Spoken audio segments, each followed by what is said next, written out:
예, 강의 시작하겠습니다. 예. 죄형법정주에 관한 가장 옳지 않는 것은 봅시다. 1번. 1번 문제 오답률 꽤 높았어요. 예, 그쵸. 죄형법정주에 관한 익숙하지 않은 판례가 나와서 그랬을 거라고 생각합니다. 예. 일단 1번. 그쵸. 너무 높았네요, 그래도. 이미 사망한 사람은 포함하지 않습니다. 그쵸. 이게 신해철 사건인데, 그쵸. 신해철 씨 사건이죠. 그 의사가 자기 변명을 하기 위해서 그 의료의 이제 여러 가지 기록들을 보여주는 건데 그런 것들이 뭐가 된다는 의료법 위반이 된다는 거예요. 됐습니까? 그렇죠? 의사가 의료 기록을 함부로 보여주면 안 되죠. 근데 신해철 씨에 대해서 여러 가지 다툼이 있다 보니까 그 의사가 자기는 이렇게 했는데 보여줬다라고 얘기했던 부분이죠. 그렇죠? 그래서 판례는 이미 사망한 사람의 기록도 보여주면 안 된다라고 했던 사건이 되겠습니다. 그렇죠? 그다음 2번입니다. 외국 판결에 대해서 그죠? 여러분들 유죄 판결을 받고 살다 온 사람은 미결 구금일수에 산입할 수 있었어요. 그 외국 판결을 받고 형 집행한 사람은 그죠? 필요적 산입 일부 또는 전부를 산입할 수 있다 그랬죠. 그죠? 외국에서 확정 판결을 받고 집행을 살다 온 사람을 얘기하기 때문에 외국에서 미결 구금을 받은 사람은요. 여기는 포함할 수 있다 없다. 유죄 확정 판결을 받은 자하고 아예 재판을 안 받은 사람하고는 다르니까. 그렇죠. 그래서 여기에 필요적 산입의 대상에 미결 구금일수는 포함되지 않는다 그랬습니다. 3번. 3번, 4번에서 많이 헷갈렸을 것 같은데 1번 헷갈렸을까요? 운전면허에 있어서 도로에서 운전을 하였다고 하여 무면 운전을 기소됐는데 입국 심사를 전혀 받지 않았습니다. 그러면 여러분들 외국에서 운전면허를 들어왔을 때 경찰학에서 배우셨을 것 같은데 그렇죠? 외국 운전면허증 우리나라에서 입국 심사 받고 따로 허가를 받아야 이 운전면허증을 쓸 수 있습니다. 그렇죠? 따라서 법무부 장관이 발급한 사증 없이 외국 입국 심사를 받지 않았다면 국제운전면허증은 운전면허증이 있는 거다 없는 거다 없는 무면허 운전에 해당한다는 거예요, 여러분들. 그렇죠? 그래서 국제 운전면허증에 있는 운전에 해당하지 않습니다. 그렇죠? 답은 3번이 되겠습니다. 그다음 전자장치 부착 명령 같은 소급표 그 뭐에 대해서 여러분들 보안 처분에 대해서는 여기에 대해서 실적 불이익을 추가하는 법 개정이 있고 그에 관한 소급 적용에 관한 명확한 경과 규정이 없는 한 그 규정의 소급 적용이 이를 부정하는 것이 피고인 권익 보장이나 위법 보칙의 일부 조항을 특정한 소급 적용한 경과 규정을 둔 입법적 의사에 부합한다. 어떤 부분이었냐면 전자장치 부착 명령 전자발찌를 했는데 전자발찌를 일부에 대해서는 소급 적용한다고 명문으로 써 있었단 말이야. 그럼 나머지는 소급 적용 안 한다는 거지. 그렇죠? 그래서 이 부분에서 아마 헷갈렸을 수 있을 것 같습니다. 그렇죠? 그래서 이는 판례니까 써봤습니다. 많이 틀리셨네요. 예, 그래요. 3번 판례가 전혀 의외였다라는 느낌인가요? 그렇죠. 그래서 그러신 것 같은데 안 그랬으면 좀 답이 나왔을 텐데. 그렇죠. 그다음 2번입니다. 2번 다 아시는 부분이죠. 그렇죠. 부작용범에 대한 설명 중 옳은 것은 그렇죠. 망나니 같은 아들이 빠져서 허우적거리고 있다 할지라도 이거는 법률착오죠. 법률착오니까 정당한 이유가 있으면 책임을 조각하겠죠. 그렇죠. 환각범에 해당하지 않습니다. 환각범은 범죄가 없는 거에 대해서 범죄가 있다고 착각하는 거죠. 그렇죠. 그래서 이거는 반전된 법률 착오라고 하죠. 반전된 법률 착오라고 합니다. 환각범 전혀 상관이 없고 기출 문장입니다. 그렇죠. 그다음 어떤 부작위가 자기에 의해서 이루어질 수 없으면 물론 결과 발생을 방지하지 않은 부작위에서 실현될 수 있는 경우에 그렇죠.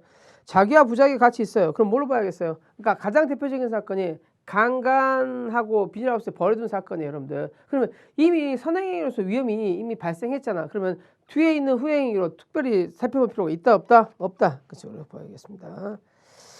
그 다음 3번 판례도 되게 유명한 사건이죠. 모텔 사건. 그렇죠. 뭐가 없다고 봤어요? 개별적 행위 가능성이 없다고 봤어요. 이미 불은 타고 있고 이 사람은 원래 익히도록 옷을 벗고 있단 말이야. 끌 수 있는 방법이 없잖아. 그렇죠. 그래서 현주 건조물 방화 치사죄에 해당한다 안 한다. 왜? 진화 가능성이 전혀 없었다고 판시했습니다. 그렇죠. 그래서 됐고. 그다음 4번. 타인의 범죄에 감독 의무가 있는 사람이 안 했으면 뭐가 되겠어? 부작위든 방조범이 되겠죠. 그렇죠. 그래서 답은 4번이 되겠네요. 그렇죠. 어렵지 않은 문제였고 뭐 정답률도 그렇습니다. 예. 그다음 3번 봅시다. 다음 기술 중 옳은 것은 이런 부분들이 조금 어려울 수 있겠어요, 여러분들. 그렇죠. 1번 범죄의 구성 요건의 주관적 요건이 고의를 부정하는 경우에 범위 자체를 객관적으로 증명할 수는 없으므로 그렇죠. 간접적이나 정황 사실에 의해서 증명할 수밖에 없다. 이 문장은 우리 시험에서 되게 자주 나왔던 문장이에요. 기억이나 니은이나. 그래서 저는 좋아하지 않는 문장이지만 그대로 기출 문제였기 때문에 됐습니다. 그렇죠. 그래서 범위 자체 마음속에 있으니까 그 일을 뭐 할 수 없다는 거 직접적으로 증명할 수는 없다는 거야, 여러분들. 그렇죠? 예. 객관적으로 증명할 수는 없으므로 간접 사실이나 정황 사실을 증명할 수밖에 없다. 당연한 문장이긴 한데 이걸 어떻게 바꿔서 내느냐 하면 증명할 수 있다. 이 자체를 틀린 문장으로 내기도 했고. 그렇죠? 예. 그래서 객관적으로 증명할 수는 없어요. 그렇죠? 그래서 객관적 정황 사실이나 간접 사실을 증명할 수밖에 없습니다. 당연한 문장이긴 한데. 그렇죠? 니은번 미필적 고의는 누구 입장에서 해야겠어요, 여러분들? 평균인 입장이 아니라 피고인 입장에서, 그렇죠? 평의자 입장에서 감정식 심리 상태를 추인해야 된다. 이게 기출 문제예요, 여러분들. 뭐 제가 여기를 바꾼 게 아니기 때문에, 그렇죠? 예. 저에 대해서 이거 가지고 뭐라고 얘기하시면 안 돼요. 저는 이거는 기출 문제를 내봤어요. 그렇죠? 예. 저는 이런 문제 좋아하지 않습니다. 말 바꾸기 장난 같고 한데, 근데 여러분 수험생이 문제를 따지면 안 돼요. 게다가 기출문제잖아. 제가 이런 문제가 제가 만든 문제라면은 차라리 좋겠어요. 그러면 뭐 이래라 하지 말아라 하겠는데 이 국어장난 같은 문제들이 기출문제란 말이야. 그럼 당연히 해야죠.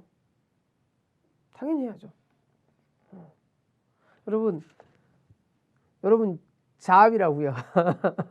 평생 자압을 갖기 위한 일입니다. 가끔씩 이제 학생들이 자기를 수험생으로 착각하시는 분들이 있는데 여러분 학생 아니에요. 미안하지만 여러분이 지금 나이가 몇 살인데 학생이에요. 여러분 우리는 직업을 구하기 위한 겁니다. 그렇죠? 그러면 직업을 구하기 위하면 그 위치에서 최선을 다해야 되는 거지 거기에 학업적으로 필요하다 필요하지 않다 그 여지에 대해서 너무 민감하지 않았으면 좋겠어요. 저도 그런 문제가 좋지 않다고는 생각을 하지만 그렇죠? 이미 기출로 나온 이상 그렇죠? 받아들일 수밖에 없지 않겠습니까? 기출로 나온 거에 대해서 왈가왈부를 해봐야 그건 머리만 아파요, 여러분들. 그렇죠? 처음 나왔을 때에 대한 타당성 같은 건 얘기할 수 있지만 이미 기출로 나왔으면 그냥 외웁시다. 그렇죠? 그래요, 그렇죠? 이거. 그다음 공동정보도 마찬가지 공모가 있어야겠죠. 그렇죠? 그래서 뭐가 있어야 된다는 거야? 용인 플러스 이용의사까지 있어야 된다 그랬어요, 여러분들. 그렇죠? 이용의사까지 있어야 된다. 부작위범에 대해서 그렇죠? 결과 발생에 대한 위험성을 인식하고 용인하면 충분하겠죠. 그렇죠? 그렇습니다. 그래서 틀린 거는 니은만 되겠습니다. 답을 꽤 많이 맞추셨죠? 그렇죠? 4번입니다. 4번은 많이 틀리셨는데 그래요. 꽤 높네요. 강진면에 가는 게 중간에 나와서 그랬을까요? 4번에 1번입니다. 그렇죠? 강제집행 멘탈죄라는 것은 채권자 일반 자산을 짱박는 범죄예요. 내 자산 지팡대학 같은 거 짱박는 범죄란 말이야. 미완성인 건물은 아직 재산이 아니지. 그렇죠? 그래서 이걸 짱박았다 할지라도 강제면이 안 된다 그랬어요. 맞는 문장입니다. 그다음 강제면이라는 것은 여러분들 일반 재산을 짱박는 거에 따라서 담보권 실행명과처럼 담보권 실행명은 담보에 의해서 딱 잡혀 있잖아. 짱박을 수가 있어 없어? 없지. 그렇죠? 그래서 강제면 대상이 안 된다 그랬어요. 그렇죠? 그다음 제3자 명의로 되어 있는 사업자는 다시 제3자로 짱 박는 거, 짱 박았는 거를 다시 위치 이동했을 뿐이지 새로운 강제집행 멘탈 가능성이 생겼다 안 생겼다? 안 생겼다는 거. 강제집행이 된다 안 된다? 안 된다. 단 4번 채권자가 대물변제에 자기 소유의 건물을 대물변제하기로 약정해 놓고는 다른 사람한테 미리 줘버린 거예요, 여러분들. 그렇죠? 강제면은 여러분 원칙적으로 처벌하지 않습니다. 그렇죠? 강제집행 멘탈 가능성이 있다 그래서 모든 걸 처벌하는 게 아니라 강제집행을 위반할 목적으로 그렇죠? 뭐 해야 돼?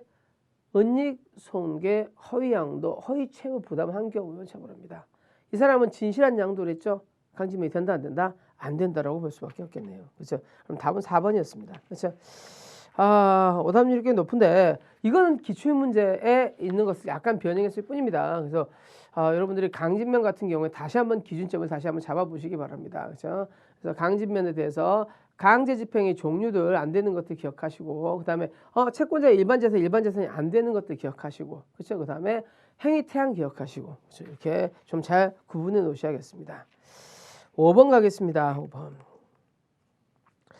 과실범에 대한 일반론에 관한 문제인데 이런 문제를 이런 식으로 내는 게 좀 한번 필요할 것 같다 그래서 냈어요, 여러분들. 그렇죠? 신뢰원칙은 과실범의 양형 요소가 아니라 과실범의 성립 요소죠. 그렇죠? 신뢰원칙이 적용되는 과실범을 처벌하지 않게 되는 거죠. 그다음 형법은 결과적 가중범의 미수에 관한 규정을 두고 있습니다. 그렇죠? 뭘 두고 있어요, 여러분들? 자, 여러분 알다시피 그렇죠? 결과적 가중범에 대해서 인질 강요 치사상 그렇죠. 그다음에 강도 치사상에 대해서는 미수범 처벌 규정을 두고 있죠. 그래서 니은번 X예요. 그렇죠. 그 다음에 업무상 과실 작물 취득죄는 가중적 요건이 아니죠. 그렇죠. 강간치사상죄는 부정적 결과적 가중범위 아닙니다. 그렇죠. 다 맞는 말이죠.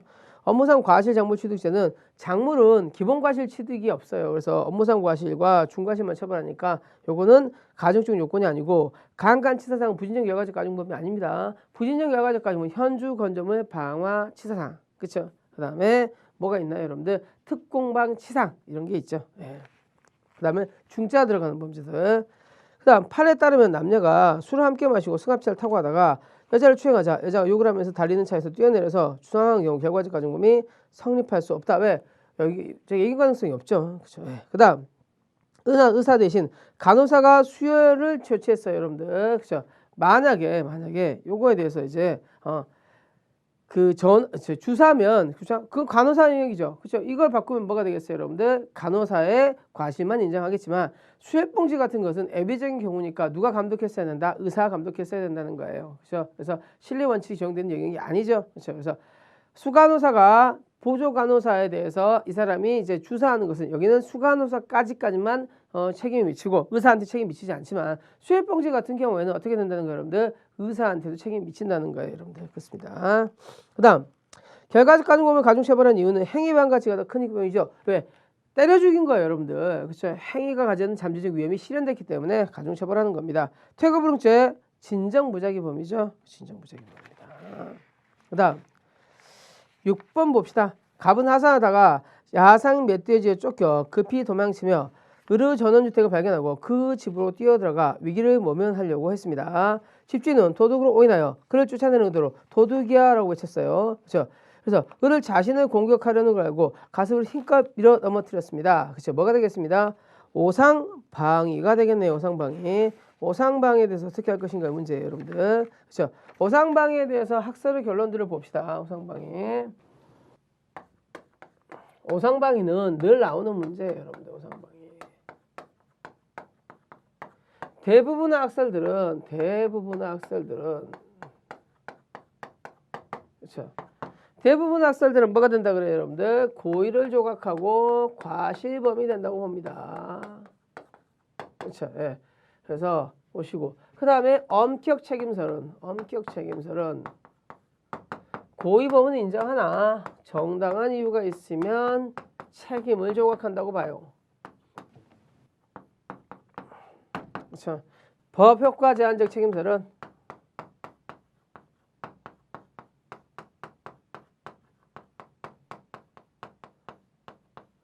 구성요건적 고의는 인정하나 책임 고의를 부정하여 과실범이 된다고 합니다. 그렇죠. 그 다음 판례는요. 상당한 이유가 있으면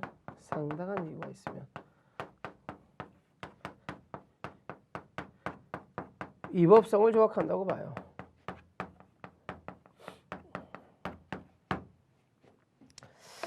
그래서 엄격 책임설에 따르면 폭행죄가 인정된다.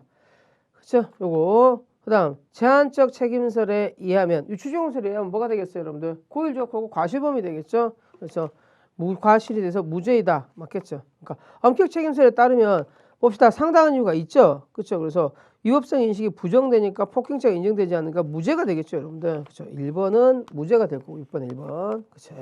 그래서 틀렸고. 정당한 이유가 인정되죠, 여러분들.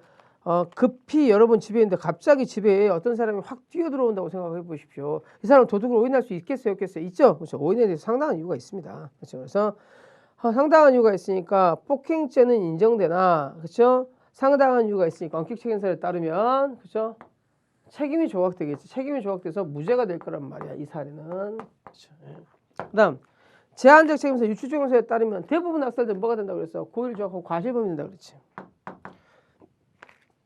그 다음 법효과 제한적 책임설은 구속요건적 고의를 인정하나 책임 고의를 부정하지. 그럼 뭐가 된다고 그랬어? 과실범이 된다고 그랬지. 그러니까 무죄가 되겠네요. 그렇죠.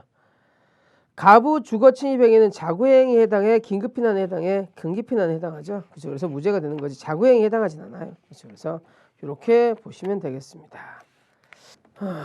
7번 보겠어요. 다음 중 위법성이 조각되지 않는 것은 모두 몇 개인가? 기억번.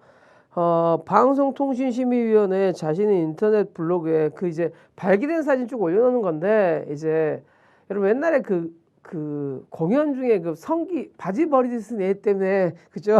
그것 때문에 이제 방통위에서 어느 정도 노출이 될 것인가에 대해서 이제 사진을 올려놓은 거예요, 여러분들. 그래서 의학적 지식이면 되고 뭐 이렇게 공연 중에 바지 내리는 거 당연히 안 되겠죠, 여러분들. 그래서 그런 거 하면서 이제 성기가 일부 노출됐다 할지라도 이건 뭐야? 그 잣대를 정하기 위한 거죠. 아니 의학적 설명하면서 그건 할 수 있잖아, 그렇지? 그래서 요거는 위법성이 조각된다고 봤어요, 여러분들. 그렇죠? 그다음. 피해자 승낙이 있다 할지라도 이게 불법 목적이라면 이게 사회적 정당성이 허용되지 않겠죠. 법치 전체 입장에서 보험 사기를 칠 목적으로 피해자 승낙받고 상해하는 거 사회적 상당성이 있는 승낙이라고 보기 힘들어요. 그렇죠. 그래서 이거는 위법성이 조각되지 않겠죠. 그다음 진돗개하고 이게 뭐였지, 여러분들? 그 사냥개 종류인데 물면 안 노는 거였어요, 여러분들. 뭐 핏벌 테리어 같은 건데 그거보다 좀 큰 거예요, 여러분. 도사견 종류인데 이게 진돗개를 문 거예요, 여러분들. 그래서 아무리 두드려 패도 안 놓으니까 어떻게 한 거냐면 이 전동 톱으로 기계톱으로 썰었던 사건입니다. 이거는 여러분 그래도 범위를 좀 벗어나지 않았을까요? 뭐 다른 방법이 뭐가 있을까 생각은 안 나지만 그렇죠. 아무튼 이거는 동물학대에 해당한다고 봤어요. 왜? 아니 그건 좀 너무하잖아요. 전동톱은 그치? 근데 이런 개들이 여러분 아무리 이렇게 해봐야 안 돼요. 그러니까 애견가 분들이라고 해야 되니 아니 견주분들이라고 해야 되니 이런 분들이 조심하시는 게 진짜 좋을 거예요. 저도 지금 제 다리에 구멍이 하나 나 있거든요. 저희 옆집 개가 물어뜯은 거예요. 그래서 이만큼 구멍 나 있어요.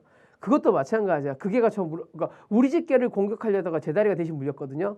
근데 아무리 때려도 이게 안 놔요, 여러분들.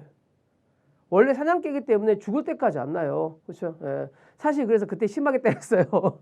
입을 억지로 벌려도 안 벌려집니다, 여러분들. 그렇죠? 그래요. 입을 벌리는 방법밖에 없었겠네.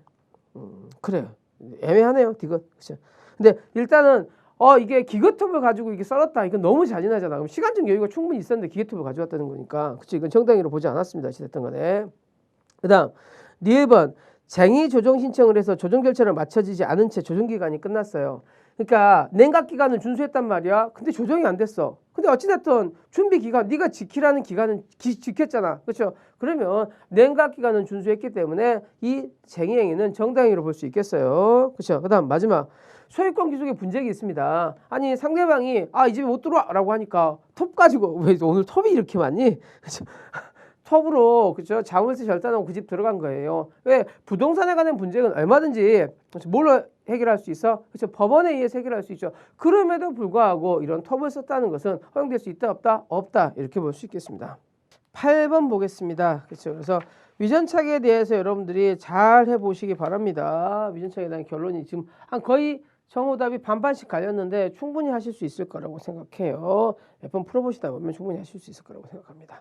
그 다음 기대 가능성에 대한 판례의 태도로 일치하지 않는 것은 양심적 병역 거부자에 대해서 그렇죠? 행위 당시의 구체적인 상황과 행위자를 두고 행위자의 관점에서 기대 가능성 여부를 판단해야 한다. 행위 당시의 구체적인 상황에 대해 행위자의 관점이야, 일반인의 관점이야, 일반인의 관점이죠. 그렇죠? 그래서 요거 평균인의 관점에서 봐야 돼요, 여러분들. 그렇죠? 그러니까 양식 병역 거부에 대해서 그렇죠, 여러분들 일단은 인정은 하게 됐어요. 단 거기에 관해서 기대 가능성 기준은 그대로 보시는 겁니다. 그렇죠? 그래서 기대 가능성 여부는 누구 입장에서 본다? 평균인의 입장에서 본다라고 그대로 보셔야겠어요. 그렇죠? 그러니까 양식 병역 거부 자체가 그렇죠? 정당한 이유로 구속 요건에서 인정될 수 있다라는 측면이 된 거지. 그렇죠? 그래서 그 부분이 아니라 책임에 관한 부분은 이게 파기된 바가 없기 때문에 그대로 보셔도 될 것 같습니다. 그렇죠? 그래서 일단 일반인의 관점에서라고 보셔야 될 것 같아요. 그 다음 니은번 박종철군 고문치사 사건이죠, 여러분들. 그렇죠? 그래서 요거 고문을 해라고 상급자들에 대해서 명령이 됐다 할지라도 이걸 충분하게 피할 수 있었고 적법의 기대 가능성이 있는 거죠. 여러분 여기에 갔으면 고문이 있다는 거 알고도 갔고 그렇죠? 예, 본인이 다른 방법이 얼마든지 있음에도 불구하고 했기 때문에 적법의 기대 가능성이 있다고 봤어요, 여러분들. 그 다음 디귿번 자신의 아내가 직장 동료와 내연관계에 있다는 소문을 듣고 아내를 의심하는 중에 아내를 폭행 협박해서 간통사실을 허위 고소하게 한 거, 그렇죠? 이거는 강요된 행위로 봤었죠, 그렇죠? 그래서 무고죄를 인정하나 가하기도 행위로서 책임을 조각했었습니다. 2번 김현희 사건이죠. 칼기 폭발 사건. 그렇죠. 그래서 요거 김현희가 칼기를 폭발했는데 김현희는 뭐라고 주장합니까? 나는 북한에서 이런 교육을 받은 사람이니까 어쩔 수 없었어라고 주장하지만 정당한 이유가 있다 없다? 없다라는 거예요, 여러분들. 강요 행위라고 볼 수는 없다는 겁니다. 얼마든지 뒤돌아볼 수 있으시나요, 여러분들? 그렇죠. 그렇습니다. 그다음 고의로 북한으로 자유로 탈출한 자는요. 지가 그 위험을 만든 거지. 따라서 강요된 행위라고 볼 수 없겠습니다. 자, 그다음 B번. 직장의 상사가 범행을 가담하는데 부하가 지휘 복종 관계에 있었다 할지라도 그죠? 적법행위 할 수 있죠. 그렇죠. 그래서 횡령을 같이 했다면 그 이익을 같이 항소했기 때문에 적법행위 기대 가능성이 있습니다. 그렇죠. 없다고 있다고 할 수는 없다. 틀린 문장이죠. 그렇죠. 그래서 쉽게 찾을 수 있었을 거라고 보입니다. 8번. 그렇죠. 예. 그래서 뭐 그렇네요. 예. 이제 9번으로 가겠습니다. 몰수와 추징에 관해서 가장 다른 것은 그렇죠.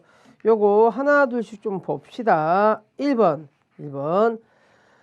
몰수 대상으로 규정한 범위 취득한 제1항의 재물은 배임수재죄에 취득한 목적물이 배임수재죄 범위를 공유한 목적물을 가지는 것이지 배임수재죄 목적물만 한정하는 것은 아니다. 따라서 수재자가 증재자로부터 받은 재물을 그대로 가지고 있다가 증재자에게 반환했다면 증재자로부터는 몰수하거나 가액을 추징해야 된다. 이거 맞는 문장이죠. 그러니까 우리가 배임 수재하고 가장 짝을 이루는 범죄는 뭐라고 합니까, 여러분들? 뇌물죄입니다. 그렇죠? 뇌물죄도 마찬가지. 돌려줬으면 누구한테? 그렇죠? 그러니까 수증자한테, 증례자한테 했듯이, 그렇죠? 이거 그대로 가지고 있다가 증죄자한테 반환했다면 누구한테 뺏어야 된다는가? 증죄자한테 뺏어야 된다는 거야. 그렇지? 그러니까 뇌물도 그대로 가지고 있다가 증례자한테 좀 누구한테 뺏는다? 증례자한테 뺐듯이.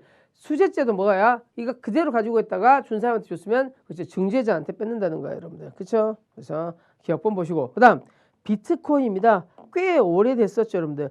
비트코인이 몰수와 추징의 대상이 될 수 있다라고 했던 판시입니다. 18년도에. 그렇죠? 그래서 몰수할 수 있습니다. 님은 X가 되겠고요. 그렇죠? 그다음 판사 검사에게 청탁해 주겠다. 그렇죠. 삭방시켜 주겠다고 돈을 받았어요. 일부 변호사비로 선임했다 할지라도 그거는 뭐에 불과해? 소비 방법에 불과하죠. 그래서 뭐 한다? 전체를 몰수 추징한다. 그걸 뺄 수 없다는 거예요, 여러분들. 그렇죠. 그다음 재정경제부 장관에 신고하지 않은 외국환 거래법입니다. 외국환 거래법에 대해서 언제 범죄 제공된 걸로 봐요? 이게 딱 올려졌을 때. 그렇죠. 여기 대해서. 그렇죠. 그래서 아직 송금하지 못하고 소지하고만 있는 상태에서는 범죄에 제공된 걸로 볼 수 없기 때문에 몰수 추징의 대상이 된다 안 된다? 안 된다라고 봤습니다. 그렇죠? 그다음 이거 마지막 보시드릴 사건이죠. 그렇죠? 그래서 보시드릴을 훔쳐서 옮기는 데 썼던 모두요 피의자 피고인 소유의 소나타 승용차도 뭐가 될 수 있다? 몰수 추징의 대상이 될 수 있다 그랬습니다. 넓게 본다는 거 늘 말씀을 드리는 바입니다. 10번 보겠습니다. 재산죄 죄수 관계에 대해서 다음 중 옳은 것은 그렇죠. 재산죄 죄수 문제들입니다. 자기 점유의 타인 재물을 기망에 의해서 영득했어요. 여러분들 횡령죄 기망의 수단에 쓰였을 때 뭐만 성립한다? 횡령죄만 성립한다 그랬어요. 기억이 X가 되겠어요, 여러분들. 타인의 사무처리자가 본인을 기망하여 재물을 교부받은 경우 배임죄와 사기죄 뭐만 성립한다, 여러분들. 그렇죠. 여기 배임죄와 사기죄의 상상적 경합이 된다 그랬죠. 신협 전무 사건이었습니다. 그렇죠. 그래서 요거 다 기억을 사기죄만 성립한다 그랬으니까 틀렸죠. 그렇죠. 예. 그다음 디귿번 공무원의 직무와 관련해서 직무 관련성이 있어서 사기를 받으면 뭐가 되겠어요, 여러분들?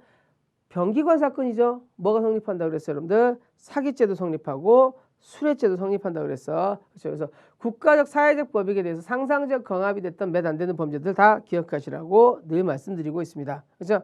공무원이 직무집행을 방지해서 타인의 재물을 갈취하면 그렇죠.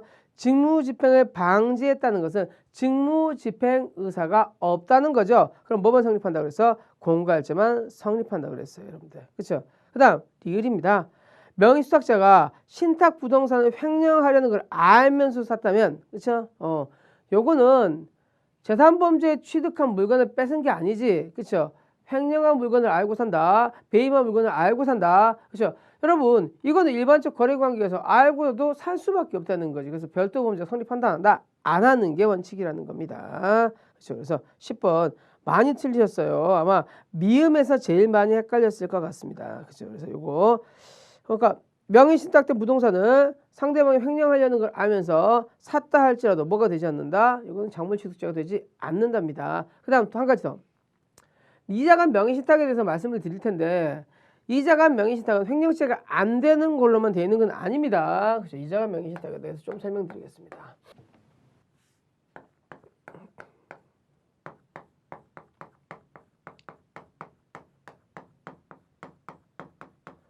판례가 이제 변경이 됐어요.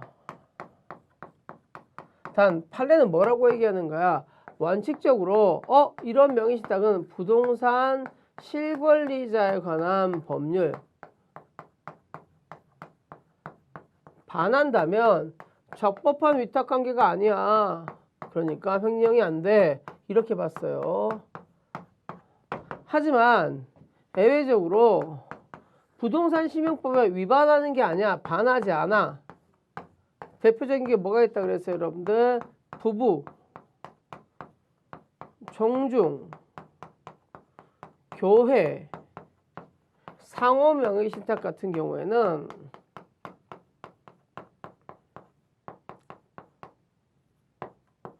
적법한 위탁관계가 있는 걸로 봐서 횡령죄가 된다 그랬단 말이야.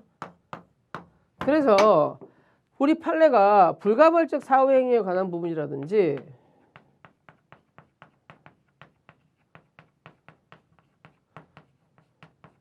횡령죄의 공범에 관한 명의신탁 판례들을 파기한 바가 없어요, 여러분들. 그래서 요거는 그대로 존치하는 걸로 생각해 두시기 바랍니다. 그래서 불가벌적 사후행위에 대한 판례도 같이 없어지는 거 아닌가요? 라고 가끔 물어보시는데 그건 그대로 있는 상태예요, 여러분들. 이것도 그대로 있게 되겠습니다. 배임행위입니다. 그렇죠? 이득을 얻는 범죄니까 작물이 될 수가 없네요. 그렇게 보시면 되겠습니다. 에듀윌 유료 회원만의 특별한 서비스.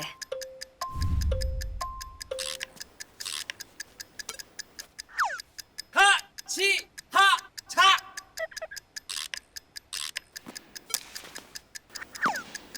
하치하차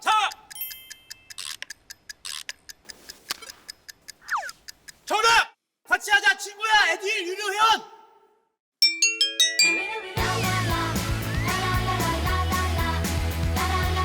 친구 소개하고 현금 받는 혜택. 오직 에듀윌 유료 회원에게만. 에듀윌. 11번 보겠습니다. 그렇죠? 요거는 아마 많이 틀렸어요. 10번도 오답률이 높았지만 11번이 오답률이 가장 높았던 것 중에 하나 같네요. 그렇죠? 요거 이 판례는 최신 판례니까 여러분들 꼭 기억을 해 두시기 바랍니다. 그렇죠? 정범으로 대가를 받고 판매할 마약을 공급할 방법으로 위 범행을 용이하게 한 방조범은 방조범이야. 그렇죠? 그러니까 마약 매매를 내가 주도한 사람은 아니고 여기 마약 파는 사람 있는 거 내가 봤어요. 그렇죠? 그 사람 마약 팔던데요. 그렇죠? 이렇게 알려주는 경우야. 그렇죠? 위 정범의 범죄 행위로 얻은 수익을 정범과 공동으로 취득했다고 평가할 수 없다면 그렇죠? 예. 아니 이 사람은 단지 마약을 매매하는 사람 알선만 했단 말이야. 그래서 요만큼 받았어. 그렇지? 그러면 이 마약에 대해서 전체의 범위는 그 사람한테 뺏으면 너무 가혹하지 않겠어요, 여러분들? 그래서 이거는 꼭 판례 해설을 보시기 바랍니다. 해설 보겠습니다. 정범으로부터 대가를 받고 판매한 마약을 공급하는 방법으로 위 범행을 용이하게 한 방조범은 예를 들어서 마약을 공급하게 하는데 뭐 했던 거야, 여러분들? 그렇죠? 던지기 같은 거 했던 거야, 여러분들. 그 상품 싸가지고 여러분들 그 오락기 같은 거에 넣어놓거나 이런 거 하는 거 있잖아요, 여러분들.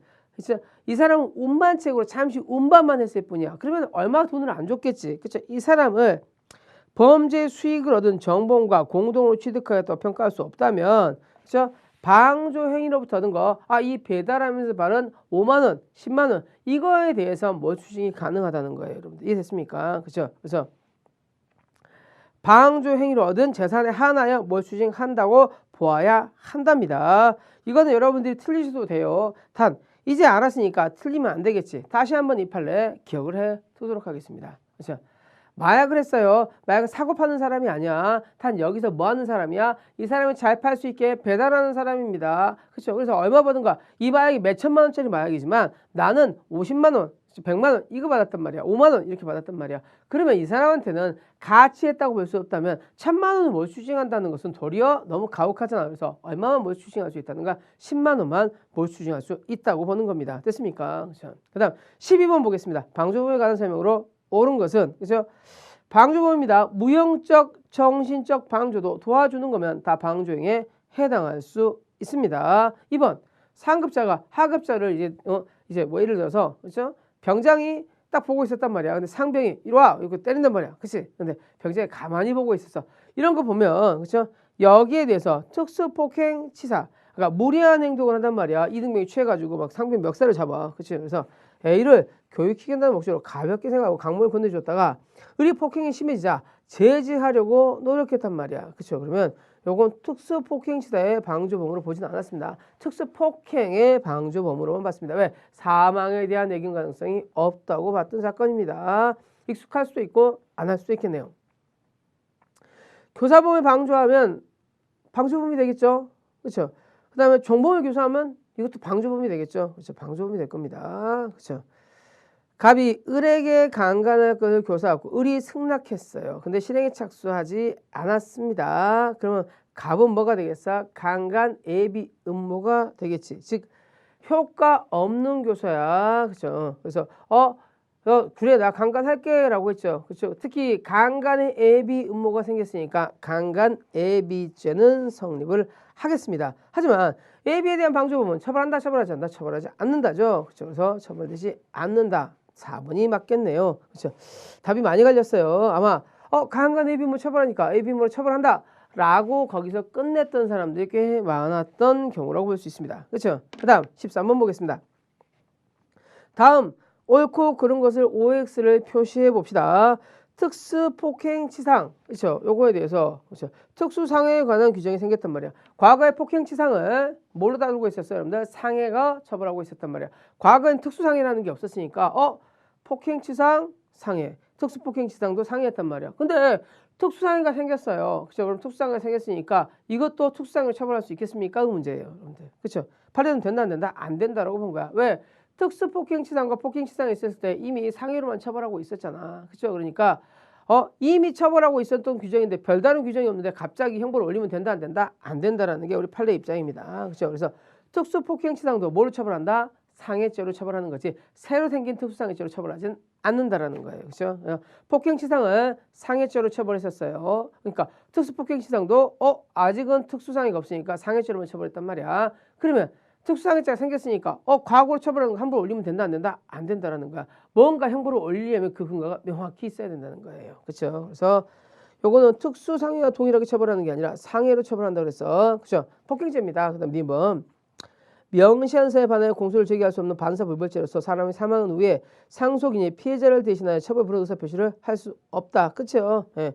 아니 내가 해야지. 그렇죠? 나가 죽어버리면 누군가 나를 대신할 수 있다 없다? 없다라는 거 생일병 사건이었습니다. 여러분들 기억하시고. 그 다음 이건 자기 또는 배의자의 직계 존속의 신체에 대해서 폭행을 가합니다. 그러니까 폭행죄가 여러분들 대부분의 폭행죄들은 그러니까 폭행죄 존속 폭행까지가 반사불벌죄예요. 특수폭행 나머지는 다 아니고. 그렇죠? 그래서 이거는 존속 폭행까지는 뭐야? 반사불벌죄죠. 그래서 명시한 사에 반하여 공소를 제기할 수 없다죠. 그렇죠? 그래서 X가 되겠습니다. X번 X. 그다음 동시범 특례 적용 범위에 여러분들. 그렇죠? 동시범 특례 적용 범위는 상해와 폭행의 장에 규정되어 있어야 돼요. 그렇죠? 동시범 특례.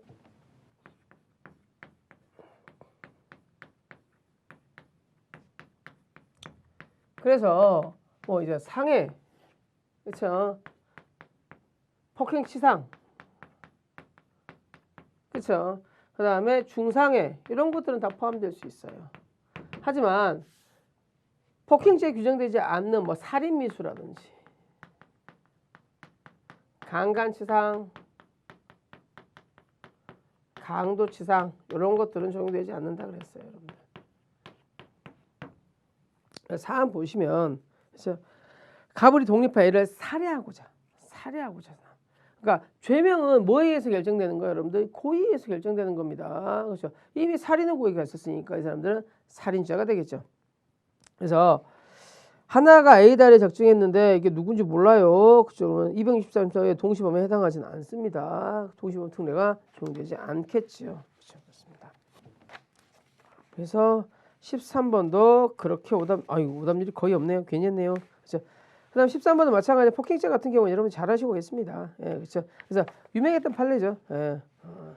1번 폭행죄 신체에 대한 유형적 행사니까 음양도 포함할 수 있고 2번 근접해서 손발을 휘두르는 것은 폭행에 해당할 수 있죠. 3번 상습해서 했는데 옆집 아저씨 때리고 엄마도 때렸어. 그럼 가장 중한 상습 존속 폭행으로 처벌되겠죠. 그렇죠. 그래서 요거 엄마가 처벌했다 할지라도 이미 상습범이니까 일부를 처벌해서 처리할 수 있다 없다 없다. 그럼 처벌되겠네요. 그렇죠. 그다음 15번 실행의 착수입니다. 15번도 뭐 그럭저럭 여러분들이 1번 소송 사기에 있어서 공정 증서가 집행 권인이 됐다면 그렇죠. 여기에 대해서 소를 제기하면 뭐가 된다? 압류소를 제기했어도 바로 집행이 들어갈 수 있죠. 그렇죠. 그래서 권리 취득 가능성이 있기 때문에 상해 실행의 착수로 인정할 수 있다고 그랬어요, 여러분들. 그렇죠. 2번 법원을 기망하여 유리한 판결을 얻고자 소를 제기한 사람이 주소는 허위로 적었지만 진실한 권리자를 상대로 소를 제기했다면 소송 사기가 될 수 있다죠. 그렇죠. 그래서 요거 그렇죠. 법원을 속이면 되는 거기 때문에 그렇죠. 상대방의 주소가 유효할 걸 요하지 않아요. 법원에만 소장이 제대로 송달됐으면 진실한 권리자를 상대로 소를 제기했으면 그렇죠. 소송사기가 될 수 있답니다. 그렇죠. 단 공모자를 상대로 소를 제기했다면 아예 소송사기 자체가 안 되겠지. 그렇죠. 그렇습니다. 그다음 3번은 했었고 그다음 4번 보험인데 보험자가 보험금액의 목적분을 가하기 말보험 사건이죠. 현저히 초과하는 걸 알면서도 묵비하고 보험계약을 체결했단 말이야. 그럼 뭐가 되겠어? 실행 착수가 인정될 수 있겠습니다. 이 정도로 봤습니다. 그죠? 16번 봅시다. 이게 오답률이 너무 높았어요. 의외였어요, 여러분들. 이 문제는 정말 많이 나온 문제인데요, 여러분들. 가로 안에 간접정범입니다. 아마 1번으로 많이 갔을 것 같은데 16번의 1번은 이게 지금도 있나요? 금영 노래방인가 그 사건인데 여러분들 그렇죠? 노래방 금영인지 태진인지 모르겠어요. 그렇죠? 아무튼 노래방 그 있잖아요. 그러니까 어느 것인지 모르는 걸로 갑시다. 제가 회사 이름이 확실하지 않아서 그렇죠?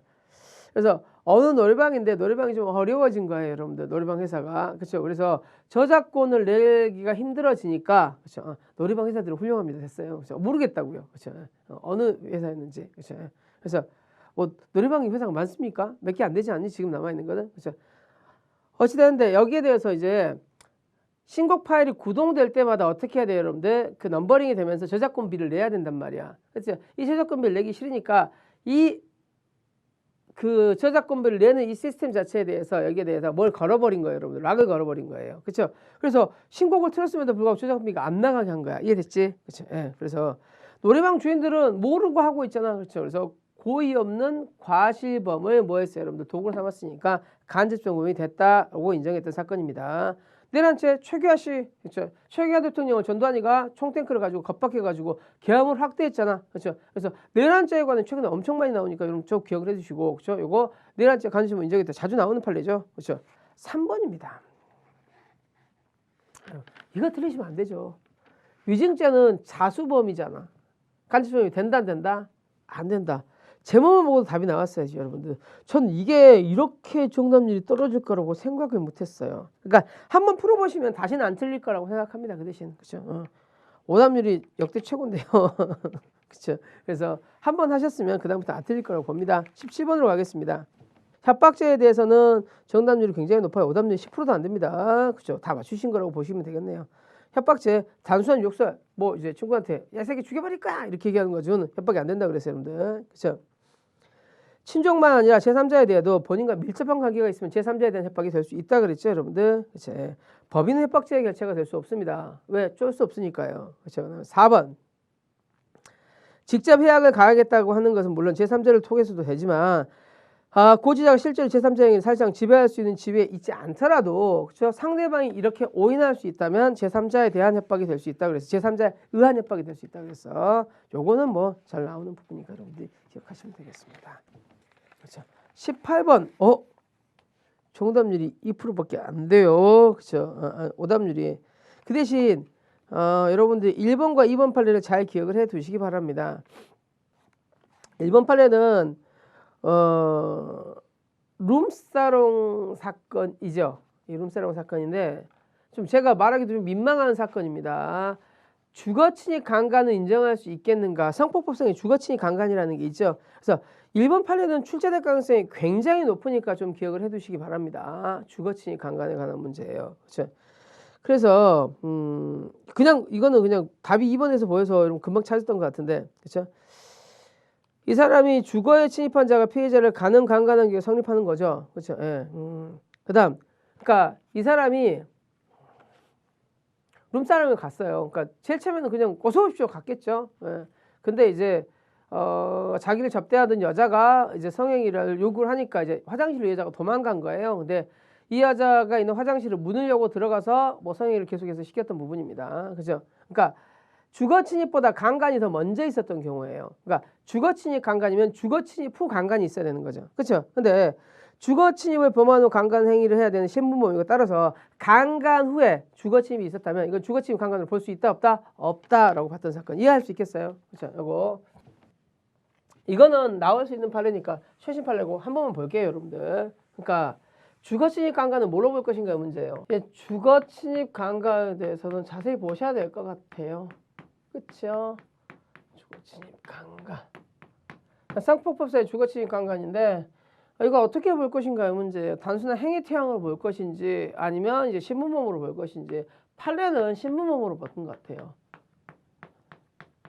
아까 써 있었지만 그래서 주거 침입이 있는 상태에서 강간을 해야 된다는 거야. 그렇죠? 그래서 사례는 어떻게 돼 있었냐면 이 사람이 룸사롱 들어갈 때는 주거 침입이 아니겠지. 그렇죠? 근데 강간 행위를 먼저 해요. 강간이 강제추행이었을까요? 강제추행. 그렇죠? 강제추행 행위 하고 그 다음에 이 여자가 화장실로 도망가니까 화장실을 뚫고 들어가지고 주거 침입이 되겠죠. 그 다음에 이제 강제추행을 이해갔던 경우예요. 근데 이거를 이렇게 와서 주거침입 강제추행으로 보지 않았습니다. 판례가. 그렇죠. 그래서 강제추행이 먼저 있고 주거침입이 있었으니까 이거는 주거침입 강제추행이 아니야 라고 했던 부분입니다. 그렇죠. 그래서 다시 한번 읽어를 보시기 바랍니다. 19페이지 해설 보시면 해설을 보시면 18번에 대한 해설을 보시면 알 수 있을 것 같아요. 여러분들 18번에 대한 해설. 선우가 바뀌어 강간죄가 일어난 다음에 주거에 침입한 경우에는 뭐가 된다? 실경이 된답니다. 실경이 된답니다. 되게 특이한 경우죠, 여러분들. 장소도 되게 특이하고 아무튼 판례도 특이하고 특이투성인 판례예요, 여러분들. 근데 그러니까 시험이 잘 나오겠죠. 2번. 이 몰카범 때문에 난리죠. 그렇죠. 화장실에 카메라를 들이민다면 실행에 착수했다 볼 수 있어요, 여러분들. 그렇죠? 그다음 3번. 아동 청소년이 그러니까 여기 다 정답률은 꽤 높아요. 오답률이 3.2%예요, 여러분들. 그래요. 근데 1번을 좀 잘 기억을 해두시고, 그렇죠. 그다음 3번 아동 청소년이 등장했다 할지라도 아동 청소년이 동의를 받았다 할지라도 적법한 동의가 아니죠. 그렇죠. 그래서 아동 청소년 이용 음란물이 되겠죠. 그다음 통신 매체 이용 음란죄는 여러분 어떻게 되겠어요, 여러분들? 이제 수치심을 일으키게 하는 거죠. 근데 여기에 대해서 개인적 성적 자유를 보호하기 위한 것도 되지만 건전한 성풍속을 보호하기 위한 것도 되죠, 여러분들. 둘 다 되겠습니다. 그다음 19번 보겠습니다. 중강도에 대한 설명 중 가장 옳지 않은 것은 그렇죠. 중강도의 절도의 실행 착순, 절도의 기회여야 되니까 실행 착순이 있어야 돼. 그렇죠. 예비행위자는 중강도의 주체가 안 되겠지. 그렇죠. 절도 정범에 국한되며 절도 기회니까 교사범, 방조범 포함되지 않아요, 여러분들. 그렇죠. 그렇습니다. 그렇죠. 예. 그다음 중강도에 있어서의 특수 중강도가 언제가 될 것인가 문제인데 절도시가 아니죠. 폭행 협박시겠죠. 폭행 협박시 흉기를 가지고 있었는가 아닌가가 이제 중점이 될 겁니다. 그래서 19번까지는 뭐 정답률 꽤 높았던 거 기억인데요. 제 기억에. 예, 그렇습니다. 예. 20번까지도 정답률 꽤 높네요. 재산범죄와 불법원인 규선에 20번 사기죄에 대해서 20번도 그렇죠. 20번 사기죄인데 1번 간접정보 형태의 소송사기 아까 할 수 있다 그랬고 또 나왔으니까 더 설명드리진 않겠습니다. 그렇죠. 그 다음에 2번이 좀 헷갈릴 수 있었는데 그렇죠. 2번 자신의 비용과 노력으로 건축물을 신축했어요. 원시주택가 미등기 건물자고 소유자가 됩니다. 이거는 이 문장 자체가 여러분이 헷갈렸을 것 같아. 그렇죠. 답은 4번에서 쉽게 찾았는데 그렇죠. 자신의 비용으로 세운 건물은 누구 거예요, 여러분들? 그건 건축자 거예요, 여러분들. 허가 명의자 게 아니에요, 여러분들. 허가 명의자 거. 그렇죠. 그래서 허가 명의자를 상대로 여러분들 소를 제기했다 할지라도 그렇죠. 그 사람은 권리를 취득할 수 있어 없어? 없어요. 그렇죠. 그러니까 소송사기가 안 돼요. 소송사기라는 것은 저 사람한테 이겨야 내가 소를 가질 수 있어야 소송사기가 된다는 거야. 근데 저 사람한테 이겨도 소송 권리를 가져갈 수 없다면 소송사기가 된다 안 된다? 안 된다라는 거예요, 여러분들. 그렇죠. 그렇습니다. 그래서 위 명의자가 공모했으니까 공모자이기도 하고 진실한 권리도 아니니까 소송사기가 된다 안 된다? 안 된다. 그다음에 나머지 4번. 3번 비의료 범인이 개설한 의료기관이 마치 의료기관이 적법하게 개설한 요양기관인 것처럼 요양급여를 이제 청구하는 거예요, 여러분들. 그렇죠? 이런 데가 되게 많죠. 요양병원들이 우후죽순으로 생기다 보니까 의료인도 아닌 사람이 의료기관처럼 만들어 놓고 요양급여 청구하는 거야. 요양급여 청구받을 수 권한이 있는 사람이 없는 사람, 권한 없는 사람이 권한 있는 사람 권리를 주장하고 있죠. 뭐가 되겠어요, 여러분들? 사기죄가 되겠네요. 그렇죠? 4번 민사소송에서의 피고는 그렇죠? 증거를 제출하고 허위 방법을 한다면 소송사기 주체가 될 수 있습니다. 그렇죠? 크게 어렵지는 않습니다. 이왕 한 거 21번까지는 할까요? 21번까지. 21번까지 하겠습니다. 다음 설명 중 가장 옳은 것은 채권자에 대한 소정 기회를 지급하려나 능력이 없음에도 불구하고 채무 변제기를 늦추는 거 이것도 뭐가 될 수 있다? 사기죄가 성립할 수 있어요. 그렇죠? 왜? 여러분이 돈을 빌렸는데 그렇죠? 갚는 기한이 없어요. 그러면 핵개이득이죠. 그렇죠? 사기 되겠지. 그다음 2번 봅시다. 2번. 조금 웃음이 나오는데 이게 뭐냐면 연관굴비 사건인데 여러분 이만한 연관굴비가 얼마라고 생각하세요? 이게 한 30만 원 돈 한대요, 여러분들. 야, 그 돈 주고 먹는 사람이 있다는 게 더 희한하지 않아요, 여러분들? 그렇죠? 근데 이거를 이제 굴비 세트, 굴비 한정식 해가지고 3만 원이고 5만 원씩에 판 거야. 그렇죠? 근데 광고에 뭐라고 하는 거야? 국산 굴비만 판매합니다라고 하는 거야. 근데 여러분, 국산 굴비겠어요? 국산 굴비는 30만 원이라니까. 그래서 사람들이 알고 속는다는 거지. 그래서 이거 사기죄에 해당한다고 봤어? 안 한다고 봤어? 안 한다고 봤다는 거야. 일반인이라면 그게 국산이라고 써 있지만 다 국산 아닌 거 알고 있다는 거예요, 여러분들. 그렇죠? 그래서 수입산 식재료를 사용하고 중국산 붓을 조리하면서 원산지를 국내산으로 기망했다 할지라도 그렇죠? 이거 사기죄는 안 된다라는 거야. 왜? 야, 이거 얼마인 줄 알잖아, 니네들. 알고 속는 거잖아. 그렇죠? 아니, 여기 노량진에서 제일 맛있는 집은 정말 제일 맛있을까요? 그게 사기야? 사기 아니잖아. 그렇죠? 예. 그렇죠? 그래서 그 정도는 사기 아니라는 거야. 다 알고 먹잖아. 이렇게 얘기한 거야, 여러분들. 그렇죠? 예. 그 다음 4번 정도만 보겠습니다. 3번 아까 했던 거랑 똑같으니까. 4번 피해자 법인의 단체 업무를 처리하는 실무자는 일반 직원이나 구속원이 기망행위임을 알고 있음에도 불구하고 피해자 법인이나 단체 대표자의 실적 의사결정을 하는 사람이 기망행위를 알지 못한 경우 이게 제일 많이 나오죠, 여러분들. 이런 경우예요, 여러분들. 이런 경우.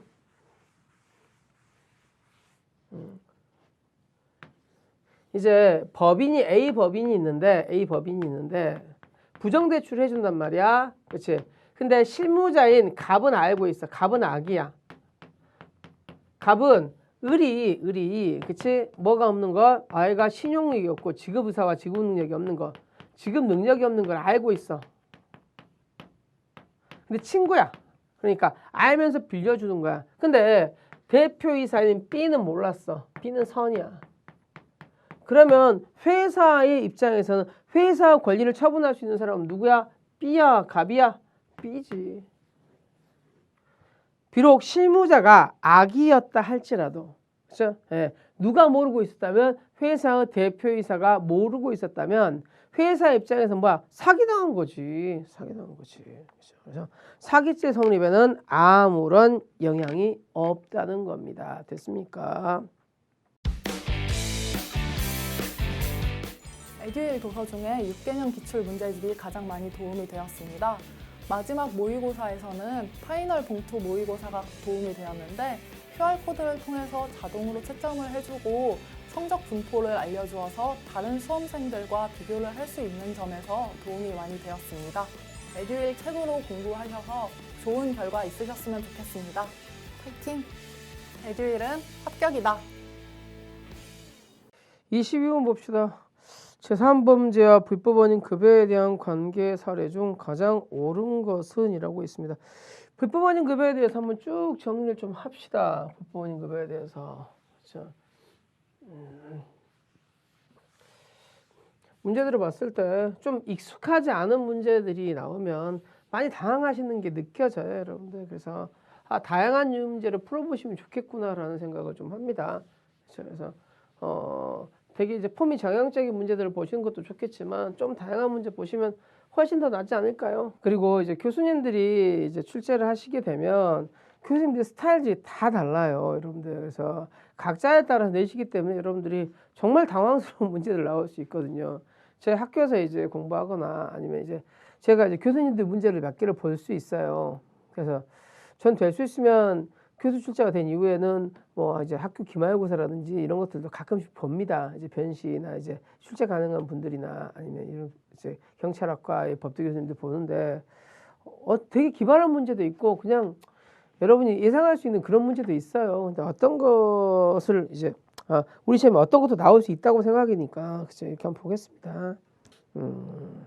22번 보겠습니다. 재난범죄 불법원인 급여에 대해서 불법원인 급여는 여러분들 착각하시면 안 되는 게 최근에 가장 많이 나오는 거는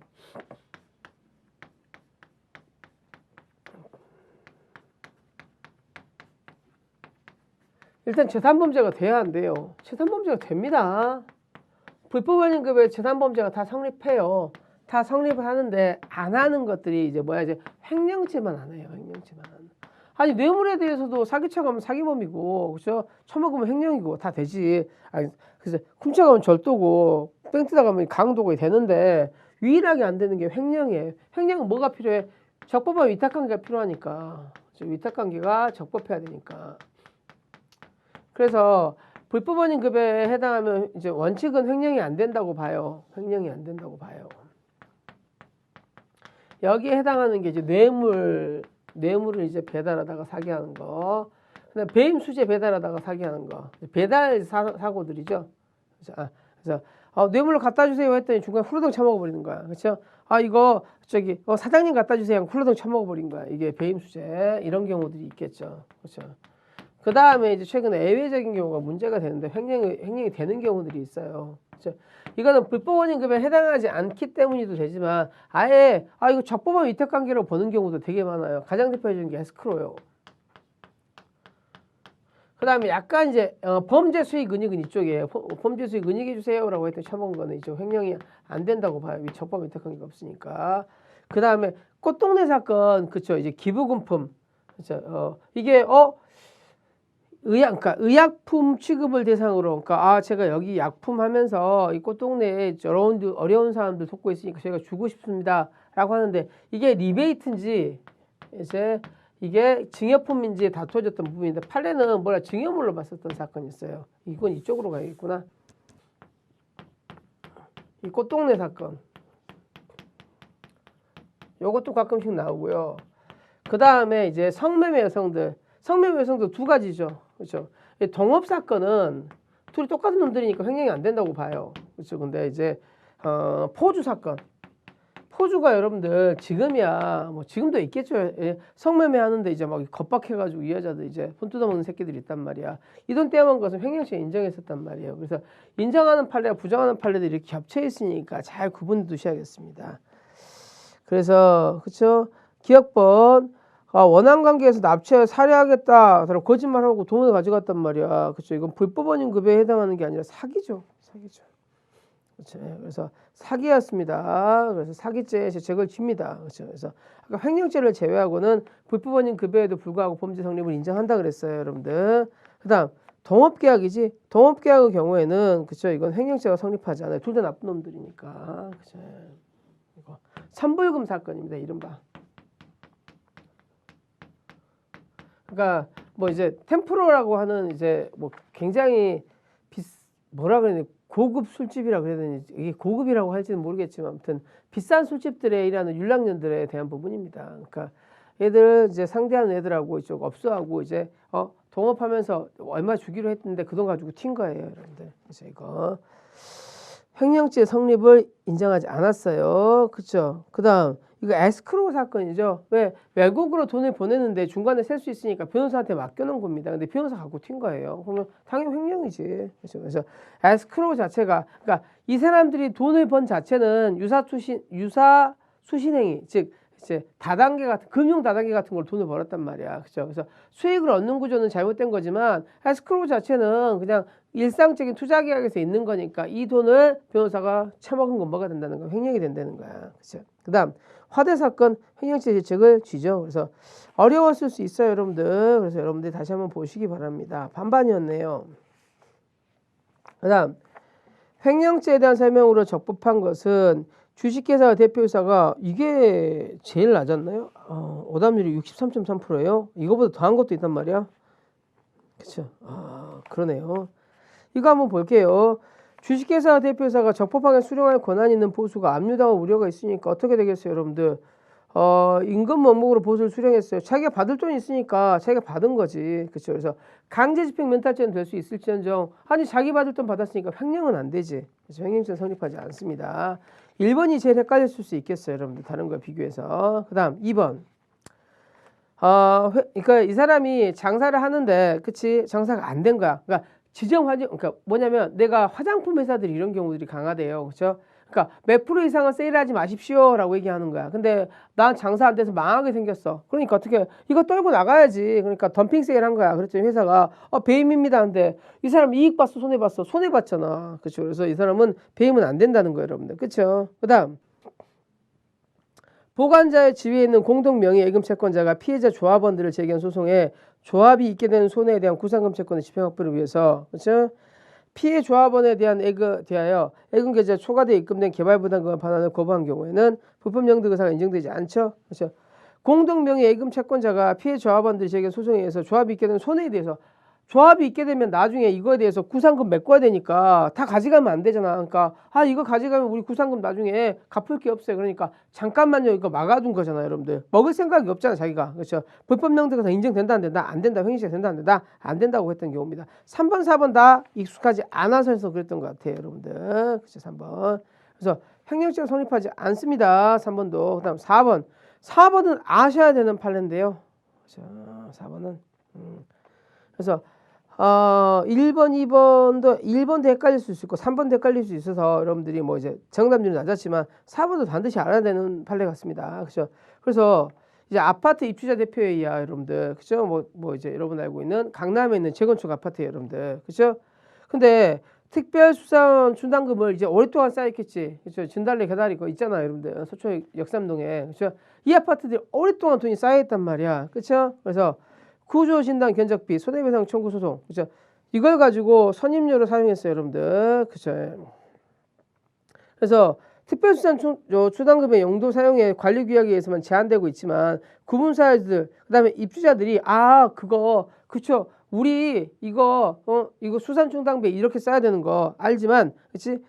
이거 구조진단, 그러니까 우리 아파트가 이제 몇 급인지 이런 거 그래야지 그 용적이 나중에 나오겠지. 그래서 그런 거 위해 쓰는 거 정도는 우리 허락할 거예요라고 포괄적인 위임을 받았다면, 그렇죠? 이건 횡령에 해당하지 않는다는 거야. 그러니까 용도 변경이 됐지만, 그렇죠?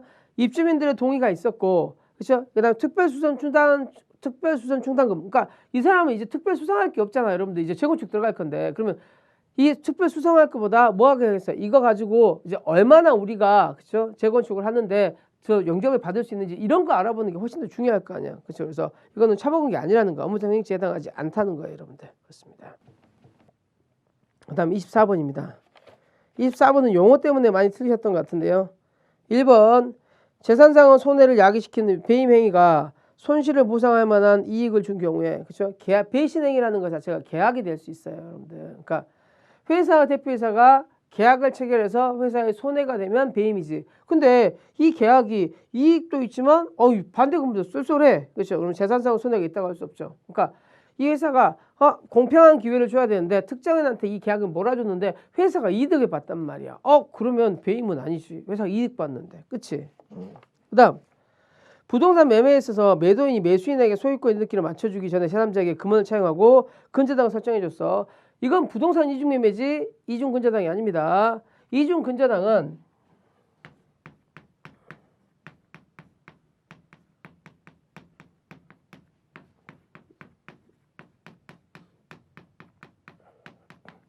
갑이 A에게 매매했단 말이야. 매매했는데 등기를 하기 전에 B한테 팔아버리는 거. 그렇죠? 이게 이중매매란 말이야. 이게 매매일 수도 있고 저당일 수도 있어. 이중저당은 갑이 A한테 저당권 설정해 주기로 했어. 근데 등기를 하기 전에 B한테 뭐 해주는 거야 여러분? 저당해 주는 거야. 저당하고 등기하는 거야. 이게 이중매매야. 이게 이중저당이고. 따라서 일이 매매라면 이거는 뭐가 돼? 이거는 이중매매니까 배임이 되지. 하지만 이중저당은요. 판례가 바뀌었죠. 배임이 된다 안 된다? 배임이 안 되지. 지금은 이건 이중매매잖아. 그렇죠? 일매매니까. 이중매매입니다. 이중매매고 이중매매면 그 뒤에 저당권 설정된 것만큼만 이전을 못하게 되지. 그렇죠? 그래서 그 나머지가 뭐가 되겠어요, 여러분들? 그러니까 그 저당권 설정된 것만큼만 배임이 되겠지. 그렇죠? 그래서 그 담보로 근저당을 설정해 준 경우에 매수인이 있게 되는 손해는 근저당 설정 당시에 부동산 교환 가치 중 근저당에 이용돼서 상실한 담보 가치죠. 남의 이제 뜯어간 부분이지. 그렇죠? 그래서 이렇게 되겠습니다. 그다음 채무자를 배임죄의 주체인 타인의 사물을 처리하는 자에 해당한다고 할 수 없고 담보물 가치 보존 의무에 대해서 배임죄는 이제 부정했어요, 여러분들. 따라서 담보물을 제3자에게 처분한다 할지라도 배임죄가 성립한다고 할 수 없습니다. 따라서 주식에 대한 양도담보를 체결한 채무자가 제3자에게 해당 주식을 처분하는 경우는 배임죄 성립한다 안 한다? 안 한다. 왜? 담보물 가치 보존 의무 위반이 아니니까 이렇게 되겠죠. 그래서 동산, 주식 여기에 대해서도 다 뭐 인정했어요, 여러분들? 채무자가 처분한 행위는요. 배임죄가 된다 안 된다? 안 된다고 됐습니다. 그러니까 동산 양도담보에 대해서 채무자 처분 행위는 배임죄가 안 된다만 기억하고 계시면 안 돼요, 여러분들. 그렇죠? 여기 주식 양도담보 같은 경우에도 비진영 담보에 관해 대해서도 그렇죠? 버스에 대해서도 마찬가지. 담보물 가치 보존 의무 위반했다 할지라도 배임죄가 된다 안 된다? 안 된다. 이렇게 기억하시면 되겠습니다. 그다음 25번 보겠습니다. 다음 안에 범죄가 성립하지 않는 것은 25번도 많이 틀리셨어요. 그렇죠? 주로 이제 여러분들이 누구 이렇게 사람으로 나오지 않고 판례 원문 그대로 나오지 않고 조그만 사안으로 바꾸셔도 되게 찾기 힘들어하세요. 그렇죠? 예. 그래서 봅시다. 요거는 그 유명한 여러분들 명의신탁에 관한 부분이에요. 명의신탁에 관한 건데 25번도 좀 볼게요, 여러분들. 이제 문서죄에 있어서 가장 중요한 것은 작성 권한이 있는가 없는가예요, 여러분들. 그렇죠? 근데 명의신탁의 경우에 명의신탁은 두 가지가 있어요, 여러분들. 부동산 명의신탁이 있고요. 그 다음에 금융 명의신탁이 있어요.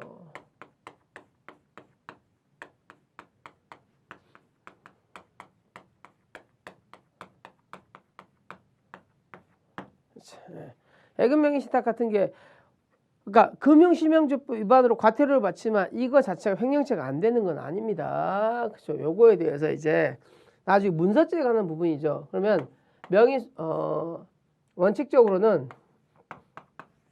명의 수탁자는 즉 명의자는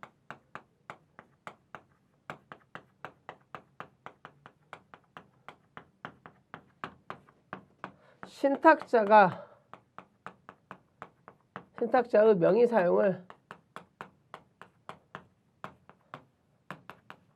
포괄적으로 위임했다고 봐요. 하지만 예외적으로 뭐 한다면 여러분들 이거에 대해서 다툼이 있다는 것은 뭐 했다는 거예요, 여러분들? 이 위임의 승낙을 처리했다는 거지.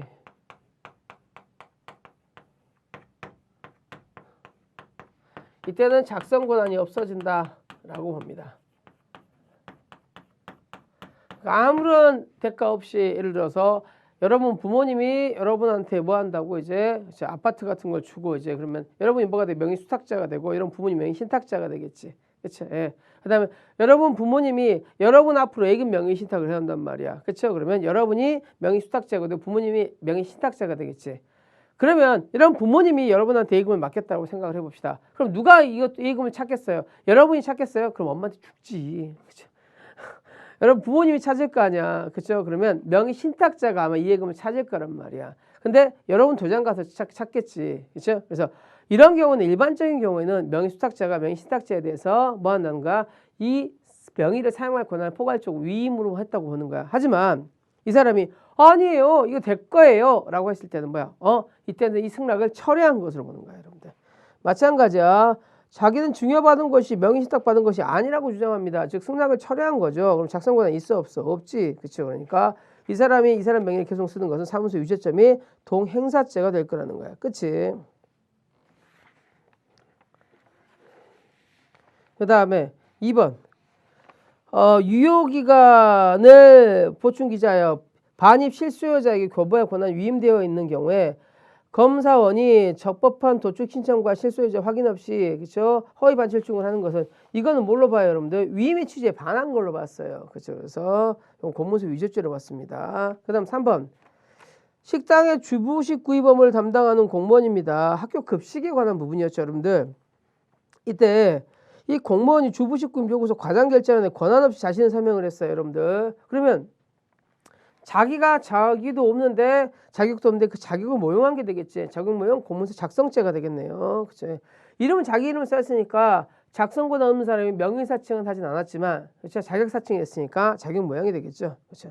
그다음 4번은 이거 나이트클럽 사건이 이제 뭐 교과서에 있어요, 여러분들. 위임의 취지에 반한 걸로 봤어요, 여러분들. 그렇죠? 변제를 못하면 가져간다고 했는데 변제기도 안 돼서 가져가 버렸잖아. 그럼 위임의 취지에 반하는 거죠. 사문서 위조죄가 됩니다. 그렇죠. 그래서 요거 어려운 문제였습니다. 25번 같은 경우에는. 그렇죠. 인정. 그렇죠. 그래서 틀렸어도 할 말은 없어요, 여러분들. 그다음 허위 공문서 작성죄에 관한 부분입니다. 26번. 그렇죠. 작성 권한이 있는 사람이 허위 작성했을 때죠, 여러분들. 그렇죠. 그래서 요거 원본대로 대조를 안 했는데 원본을 대조했다라고 거짓말 쳤으면 뭐가 되겠어요? 그렇죠? 허위 공문서 작성죄가 성립하겠죠. 그렇죠? 그다음 이제 공문서에 대해서 이제 여기는 이제 간접정범이나 이런 거에 관한 문제인데, 그렇죠? 예. 요거 공문서 작성 보조자가 작성권자의 결재 없이 작성했어요. 그럼 뭐가 되겠어? 허위 공문서 작성죄 간접정범이 아니라 공문서 위조죄가 되겠죠. 그렇죠? 요거 다시 한번 봅시다. 잘 나오는 문제니까. 그렇죠? 이 정답률이 낮아서. 자, 허위 공문서 작성죄의 간접정범에 관한 문제야. 허위 공문서 작성죄의 간접정범에 관한 문제.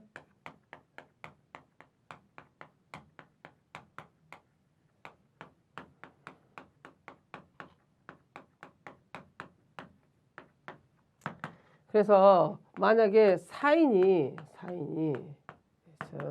허위 신고했어, 공무원한테. 그래서 공무원이 허위 공문서를 만들었어. 그렇죠? 그럼 뭐가 된다? 원칙은 무죄가 된다. 왜? 사인은 국가기관을 의사지배할 수 없으니까. 단 예외적으로는 공정증서 원본 부실기재죄가 된다 그랬지.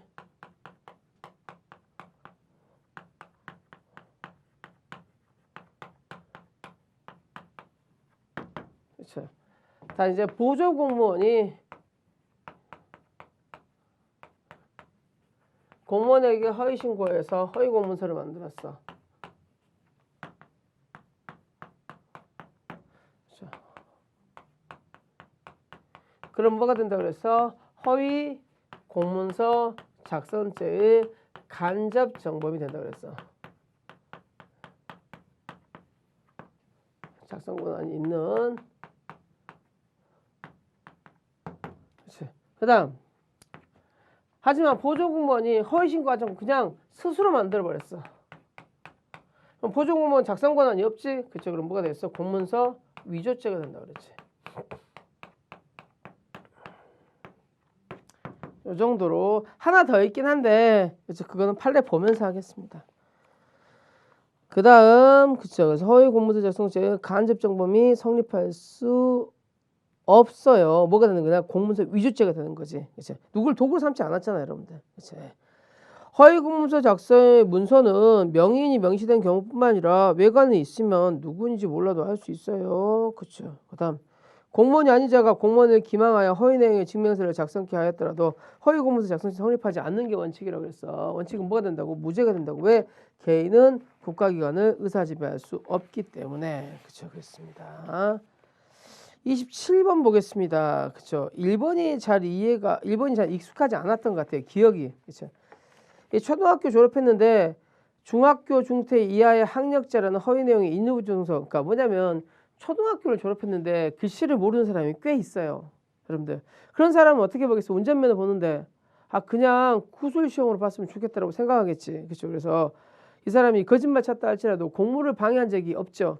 공무집행 방해죄, 위계에 대한 공무집행 방해죄는 공무집행 방해 결과가 있어야 돼요. 그렇죠? 아니 운전 자격이 있는 사람한테 운전면허를 발급했고 어쨌든 시험은 봤잖아, 구술로라도. 그렇죠? 그래서 이거는 위공방해 안 된다고 봤어요, 여러분들. 그렇죠? 그다음 니은번 허위의 증거를 제출하여 수사기관에 제출했다 할지라도 위계에 대한 공무집행 방해죄를 구성하지 않습니다. 허위 증거를 했을 때는 위공방해 될 수 있죠. 그러니까 원칙적으로 허위 진술에 대해서 위공방해 안 되지만, 그렇죠? 소변이라든지 아니면 그치 혈액이라든지 이건 위공방해 될 수 있다 그랬어요. 그다음 디귿번 파워 매직 쉐이퍼는 그렇죠? 요거 위공방해 된다 안 된다? 안 된다 그랬어요, 여러분들. 그렇죠? 위공방해 안 된다 그랬어요, 여러분들. 그다음 지방의원 선거에서 선거 간표위원이 서전의 투표용지를 간표위원회 확인 도장을 날리면서 어떤 누구에게 투표했는지를 구별할 수 없도록 한 거예요. 위기에 대한 공무집행방해죄가 성립한다, 성립하지 않는다? 성립한다. 그렇죠? 왜? 이거 자체가 선거 공정성에 깨쳐를 받았잖아요. 그렇죠? 위공방해 된다 그랬어요, 여러분들. 그렇죠? 그다음 공무집행방해죄에서 협박이라는 것은 상대방의 공포심을 일으킬 목적으로 해악을 고지하는 것을 의미하는 것으로서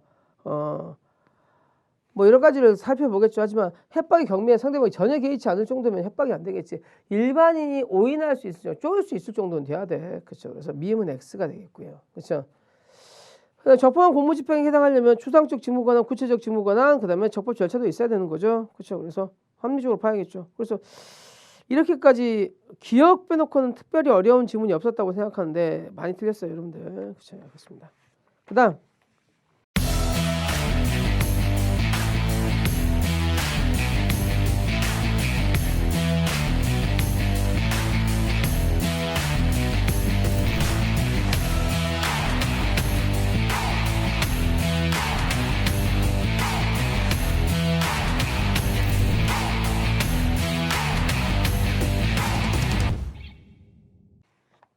28번 보겠습니다.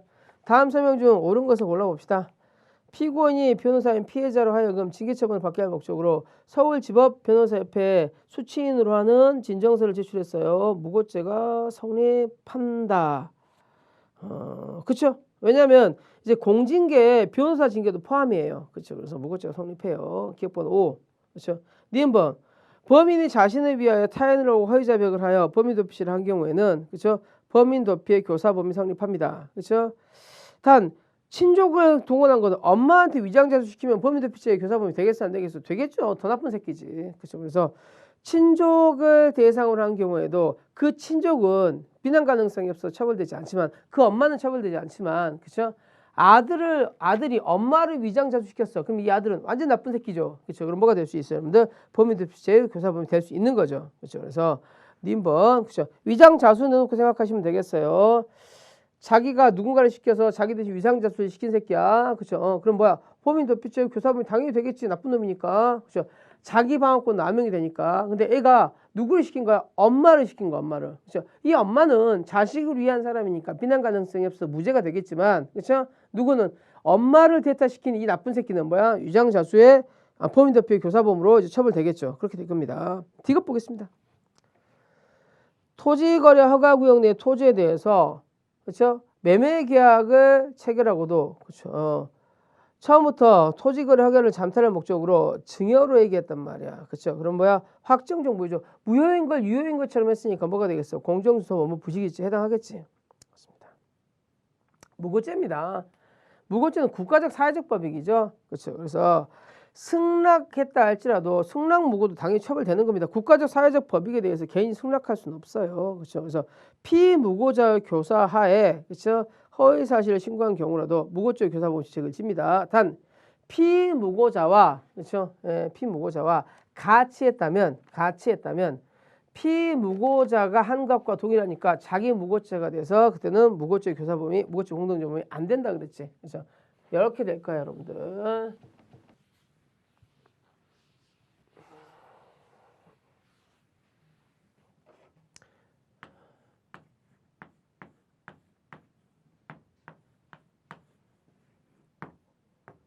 을이 이제 고소한 거야. 을이 고소. 그죠? 우리 갑이 어떻게 했습니다라고 고소한 거야. 그죠?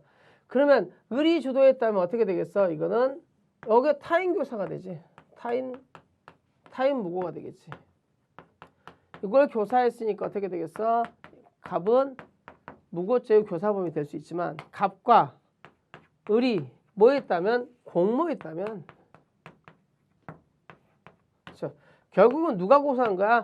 갑이 자기 스스로를 고소한 거잖아. 그렇죠? 그래서 이거는 뭐가 된다? 이건 자기 무고가 된다고 그랬어요. 그렇죠? 그래서 교사인지 공모인지 잘 살펴보시라고 그랬습니다. 이 정도 맞습니다. 그렇죠?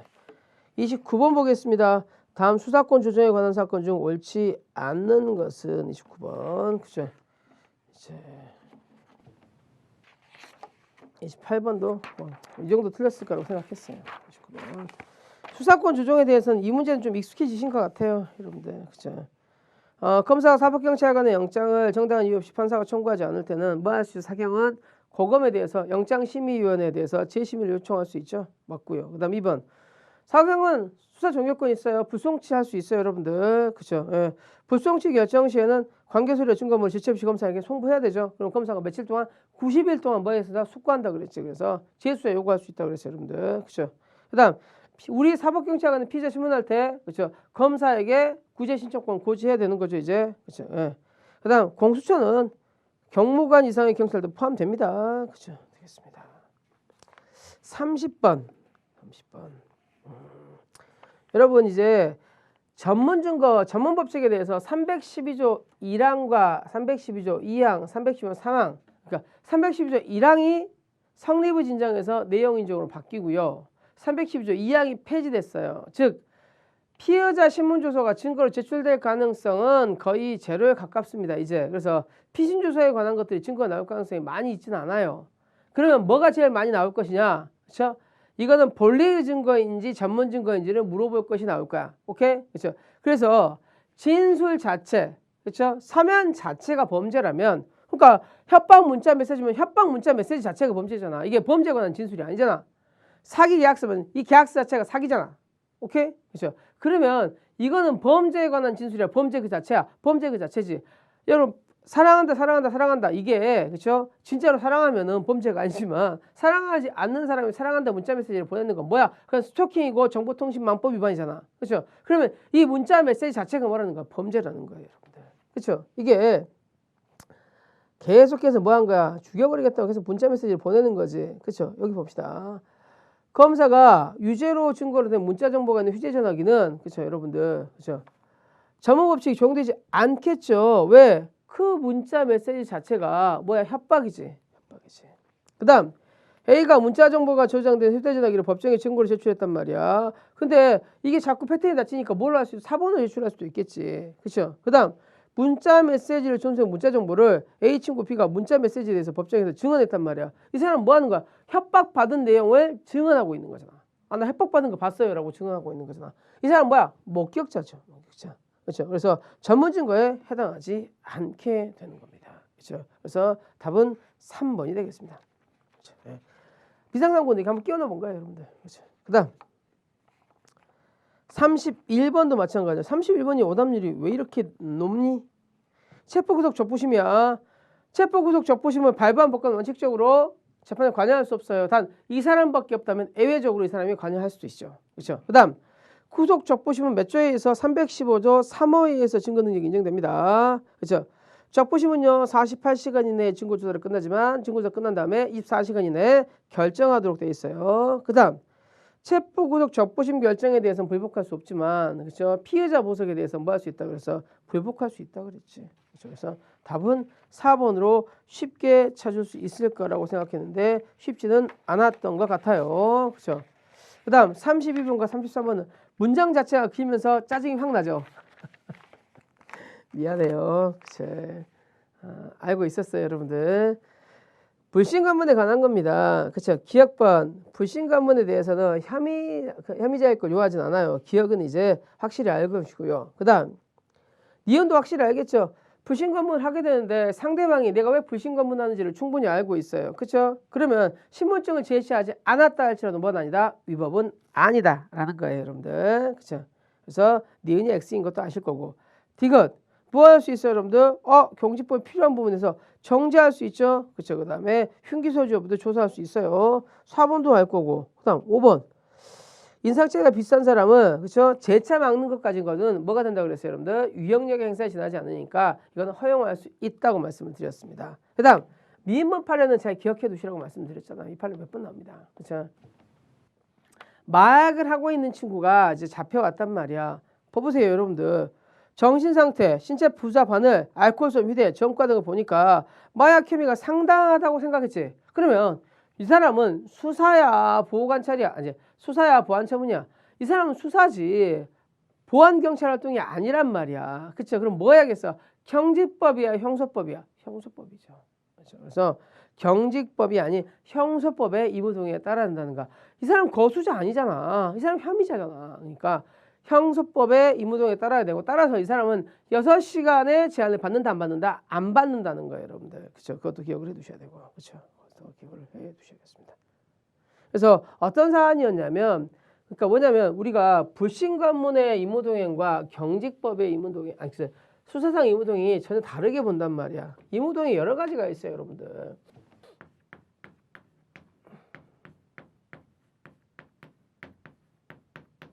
그러니까 경직법상의 갑자기 목에 사례가 들려서 의무동행은 경직법상 의무동행은 이제 아가씨 거수사에 대해서 하는 거고 수사상 의무동행은 혐의자에 대해서 하는 거고 수사는 엄청 다르단 말이야. 여기는 그래서 이건 불신검문이고 거기에 관한 규정이 중요해요. 여기는 형소법 규정이 중요될 수밖에 없어요 여러분들. 딸이 간단 말이에요 딸이. 자, 그래서 경직법에 여기는 6시간 초과금지 규정도 있잖아. 그 다음에 변호인의 조력을 받을 권리 고지해야 된다. 변조건 고지 뭐 있잖아. 그러니까 이거를 여기 준용할 수 있다 없다 이게 없다는 거예요 여러분들. 그렇죠? 수사상 의무동행 왔는데 6시간 넘었다고 이 사람 보내달라고 하는 거야. 그럼 된다 안 된다? 안 된다. 그런 제한 없다는 거야. 보내주라면 보내주는데 6시간이 넘은 거 가지고는 그거 가지고 위법이라고 단정할 수는 없다는 거예요 여러분들. 그렇죠? 그래서 경직법에 관한 규정 준용 안 돼요. 수사하고 부신검문하고는 전혀 다른 제도지. 전혀 다른 제도지. 그다음 33번입니다. 그렇죠? 예. 기억번입니다. 33번 이것도 뭐 이제 여러 가지가 이제 섞여 있네요, 여러분들. 그렇죠? 예. 그래서 답을 찾기가 쉽지는 않았을 것 같아요, 제 생각도. 그렇죠? 근데 워낙 중요한 판결들이 많이 섞여 있으니까 보자고요, 여러분들. 우당탕 쿵탕 사건이죠, 여러분들. 그렇죠? 예. 이거. 전화를 마친 다음에 전화가 끊기지 않는 상태에서 우당탕 쿵탕 소리가 들었단 말이야. 이건 통일법 대상이 된다 안 된다? 안 된다. 통일법은 대화를 규제하는 거예요. 이건 대화가 아니잖아. 그렇죠? 그래서 이거는 감청에 해당하지 않는다고 봤어요. 단 뭐가 될 수 있어요, 여러분들? 사인의 위수증이 될 수 있어요, 여러분들. 그렇지만 이거는 증거 사용의 필요성이 훨씬 크기 때문에 이거는 위법이 아니라고 봤습니다. 증거 사용할 수 있다고 봤어요. 그렇게 보시기 바랍니다. 생각할 수 있습니다. 일단 대화에 해당하지 않아요. 그렇죠? 대화에 해당하지 않고 단 사인의 위수증 영역은 있는데 왜 어찌됐든 내 집에서 나는 소리를 남이 듣는 거 기분 나쁘잖아. 그렇죠? 근데 사인의 위수증이 될 수는 있는데 인권 침해에서는 굉장히 작고 그렇죠? 그다음에 이 폭력 사건에 대해서 증거로 사용할 필요성은 굉장히 크잖아요. 그렇죠? 그래서 증거 능력을 인정했던 사건입니다. 그다음 검평원의 그렇죠, 여러분들 여기에 평가 자료는 이거는 개인의 자료에 불과하기 때문에 315조 1호에도 해당하지 않고 3호에도 해당하지 않고 증거 능력을 부정했던 사안입니다, 여러분들. 그다음 디귿입니다.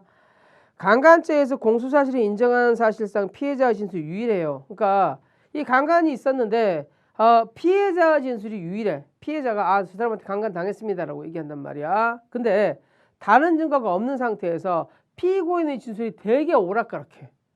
이 사람이 현장에 있었다 그랬다가 없었다 그랬다가 그 근처는 갔다 그랬다가 안 갔다 그랬다가 그렇죠.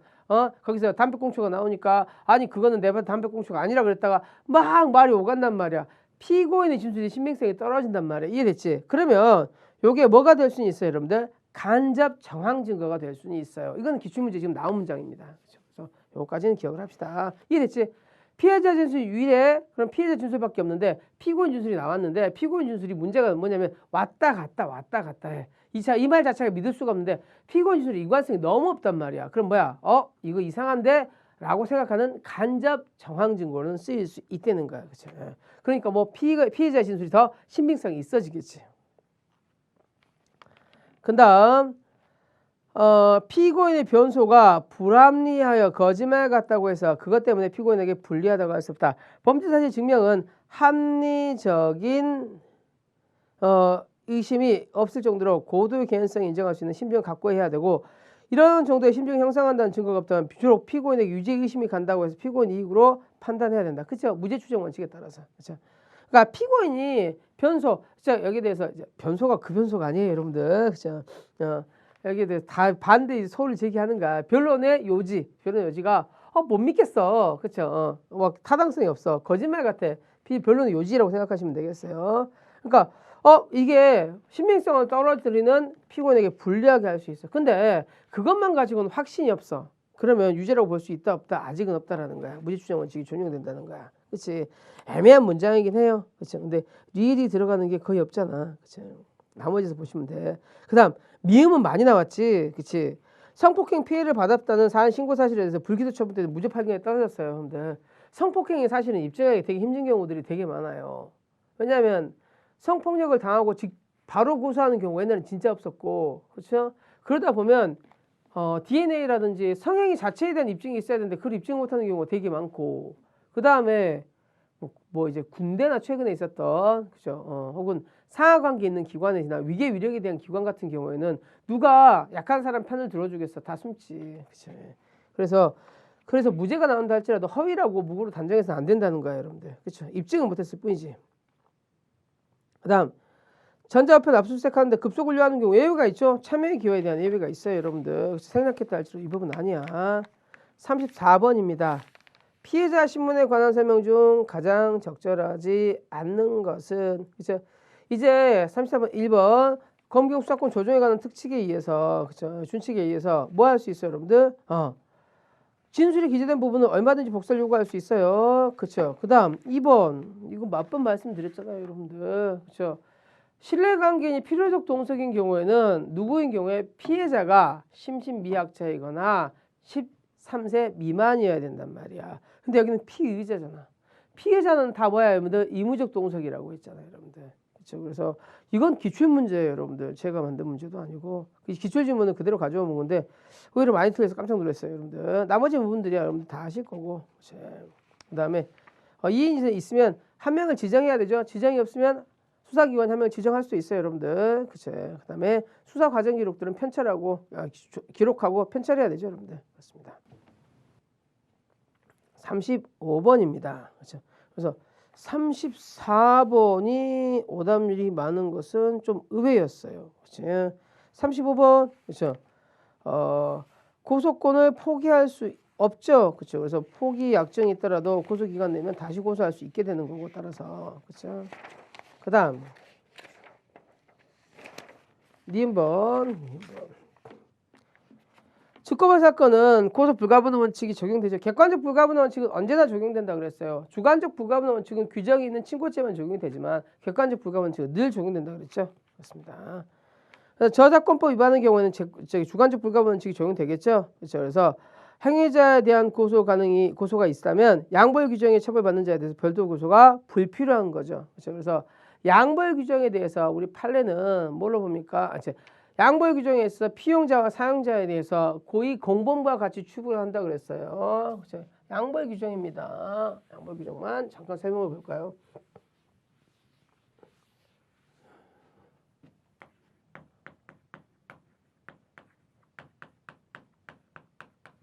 피용자를 처벌할 때 사용자가 같이 처벌되는 걸 우리가 양벌 규정이라고 합니다. 그렇죠? 예. 양벌 규정에 대해서 공범은 아니에요. 공범은 아닌데 우리 판례가 공범자와 거의 비슷하게 취급해요. 공범자와 유사하게 취급한다. 이렇게 기억해 두시면 되겠어요. 지급합니다. 그래서 이제 어떻게 합니까, 여러분들? 그렇죠? 여기에 대해서 312조 3항이 적용된다고 보고요. 그다음에 주관적 불가분의 원칙이 친고죄의 경우에는 적용된다고 보고요. 그렇죠. 네.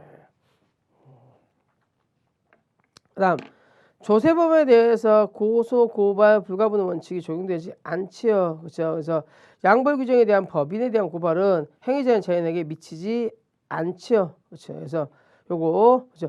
주고발 사건은 주관적 불가분의 원칙이 적용되지 않잖아요, 여러분들. 그래서 미치지 않습니다. 리을은 X가 되겠고요. 그렇죠. 그다음 폭행, 협박, 명예훼손 같은 반사불벌죄는 그렇죠. 주관적 불가분의 원칙이 적용되지 않죠. 따라서 공범의 1인에 대한 불처벌 의사 표시는 다른 공범의 효력이 미치지 아니하겠지요. 그렇죠. 쉬운 부분이라고 생각했는데 중간에 법인이 좀 들어가서 헷갈렸던 것 같아요, 여러분들. 그렇습니다. 천천히 보시면 볼 수 있는 문제라고 생각합니다. 36번은 진짜 의외였어요. 그렇죠. 예. 36번, 37번이야 뭐 다 할 거라고 생각했고 위수증에 관한 건데 그렇죠. 영장 발부했단 말이 혐의 사실과 무관한 별건 압수는 할 수 없다고 그랬어요. 여러분들 유죄의 증거로 사용할 수 없다. 당연하죠. 그렇죠.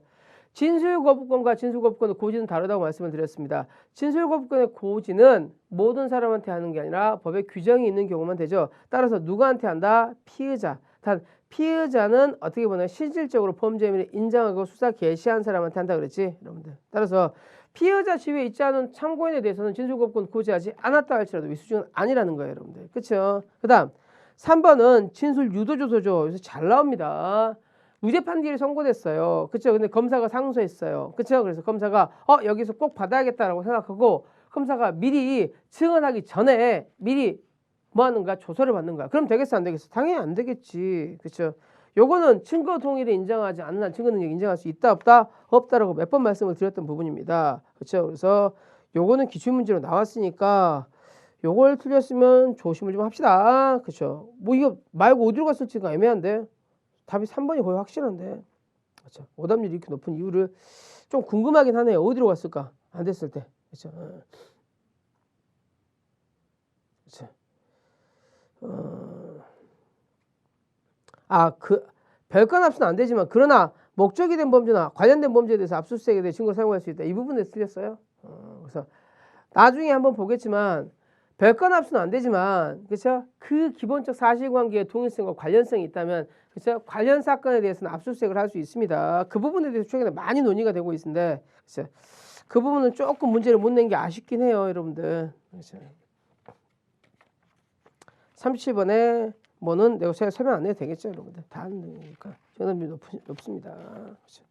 이렇게 틀리시면 안 돼요, 여러분들. 그렇죠? 그다음에 38번 보겠습니다. 38번. 재정 신청에 대해서 다음 설명 중 옳지 않는 거는 재정 신청 오답률이 높습니다. 안 보시는 것 같은데 그러시면 안 돼요, 여러분들. 재정 신청은 그렇죠? 나올 가능성이 꽤 높은 문제입니다. 그렇죠? 불기소 처분에는 불복하는 절차죠, 여러분들. 그렇죠? 재정 신청은 송부받은 때로부터 10일 이내 피해자와 재정 신청인에게 송부해야 됩니다. 1번으로 가신 사람이 꽤 많았던 것 같아요. 재정 신청인한테만 송부하는 게 아니라 피해자에게도 송부하는 겁니다.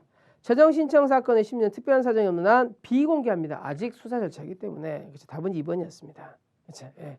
그다음 재정 신청 사건에서 열람 등사를 할 수 없어요. 그렇죠? 원칙적으로. 그렇죠? 근데 예외적으로 허가할 수 있죠, 여러분들. 재정 신청은 공소시효 정지효가 생기죠. 이 공소시효 정지효는 공동 신청권자에게 효력이 미치고요. 그렇죠? 그다음에 39번입니다. 그렇죠? 영장 없는 압수에 대해서 올바른 조합은 그렇죠? 1번 교도관이 제소자가 맡긴 비망록을 제소자의 동의 없이 수사기관에 임의로 제출하였다면 위법한 임의 제출물에 압수에 해당한다. 아니죠. 여기는 그죠? 뭐가 될 수 있어? 국가가 제출할 수 있어요, 여러분들. 비망록은 누구 소유라고 봤어요? 국가 소유라고 봤습니다. 그다음 2번. 세무공무원이 통관검사를 위해서 직무상 소지 보관하고 있는 우편물을 수사기관에 임의 제출했어요, 여러분들. 그죠? 통관검사에서 뺏은 물건은 여러분 영장을 받을 필요가 있다 없다? 없다. 그렇죠, 그렇습니다. 그렇죠. 그래서 소유자의 동의를 받지 않았다 할지라도 그렇죠? 수사기관이 강제로 압수했다고 볼 수는 없어요. 수사기관이 압수한 게 아니잖아요. 그래서 영장이 필요하다 필요하지 않다 필요하지 않다라고 했어요.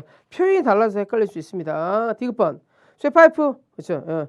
요거 뭐가 된다 그랬어? 임의 제출물 앞서가 적법하지 않은 거라 그랬죠. 왜? 소유 소지 보관자가 아닌 자가 제출했으니까. 그렇죠. 그래서 증거 능력이 인정되지 않습니다. 증거 동의했다 할지라도. 그다음 수사기관이 영장 무관한 사실에 대해서 압수하고 임의 제출받아 다시 압수했단 말이야. 그렇죠. 단 이 임의성에 대해서는 누가 입증해야 돼? 검사가 입증해야 된다 그랬지. 그렇죠. 그래서 정보재정 매체 압수금에 관한 사건이었습니다. 그렇죠. 전체적으로 잘못했으니까 정보재정 매체 자체를 환부한다 그랬지. 환부했지만 뭐 할 수 있어? 재압수할 수 있지. 재압수하는데 영장에 의하거나 뭐 할 수 있어? 임의제출물 압수도 할 수 있다는 거야. 단 임의성에 대해서는 누가 입증해야 된다? 검사가 입증해야 된다는 게 되겠습니다. 40번입니다. 거의 다 맞췄네요. 제가 특별히 볼 건 없겠지만 1번 그렇죠. 긴급체포가 된다 안 된다? 안 된다. 왜? 영장을 받은 시간적 여유가 있었으니까. 그 다음 2번 광주 군수 사건이죠. 이것도 마찬가지야. 영장을 받은 시간적 여유가 충분히 있었죠. 3번 그렇죠. 열람등사 할 수 가고동은 할 수 없죠, 여러분들. 그렇죠. 그 다음에 4번 그렇죠. 요거 아니 이 사람이 참고인으로 불렀다가 사무장을 그렇죠. 뭐 했던 거야? 긴급체포했던 사건이죠. 긴급체포는 위법하다라고 했습니다. 사안이 좀 길었지만 사안은 문벽히 알 수 있는 사안이라고 볼 수 있습니다. 그렇죠. 예, 그렇습니다. 여기까지 봤습니다.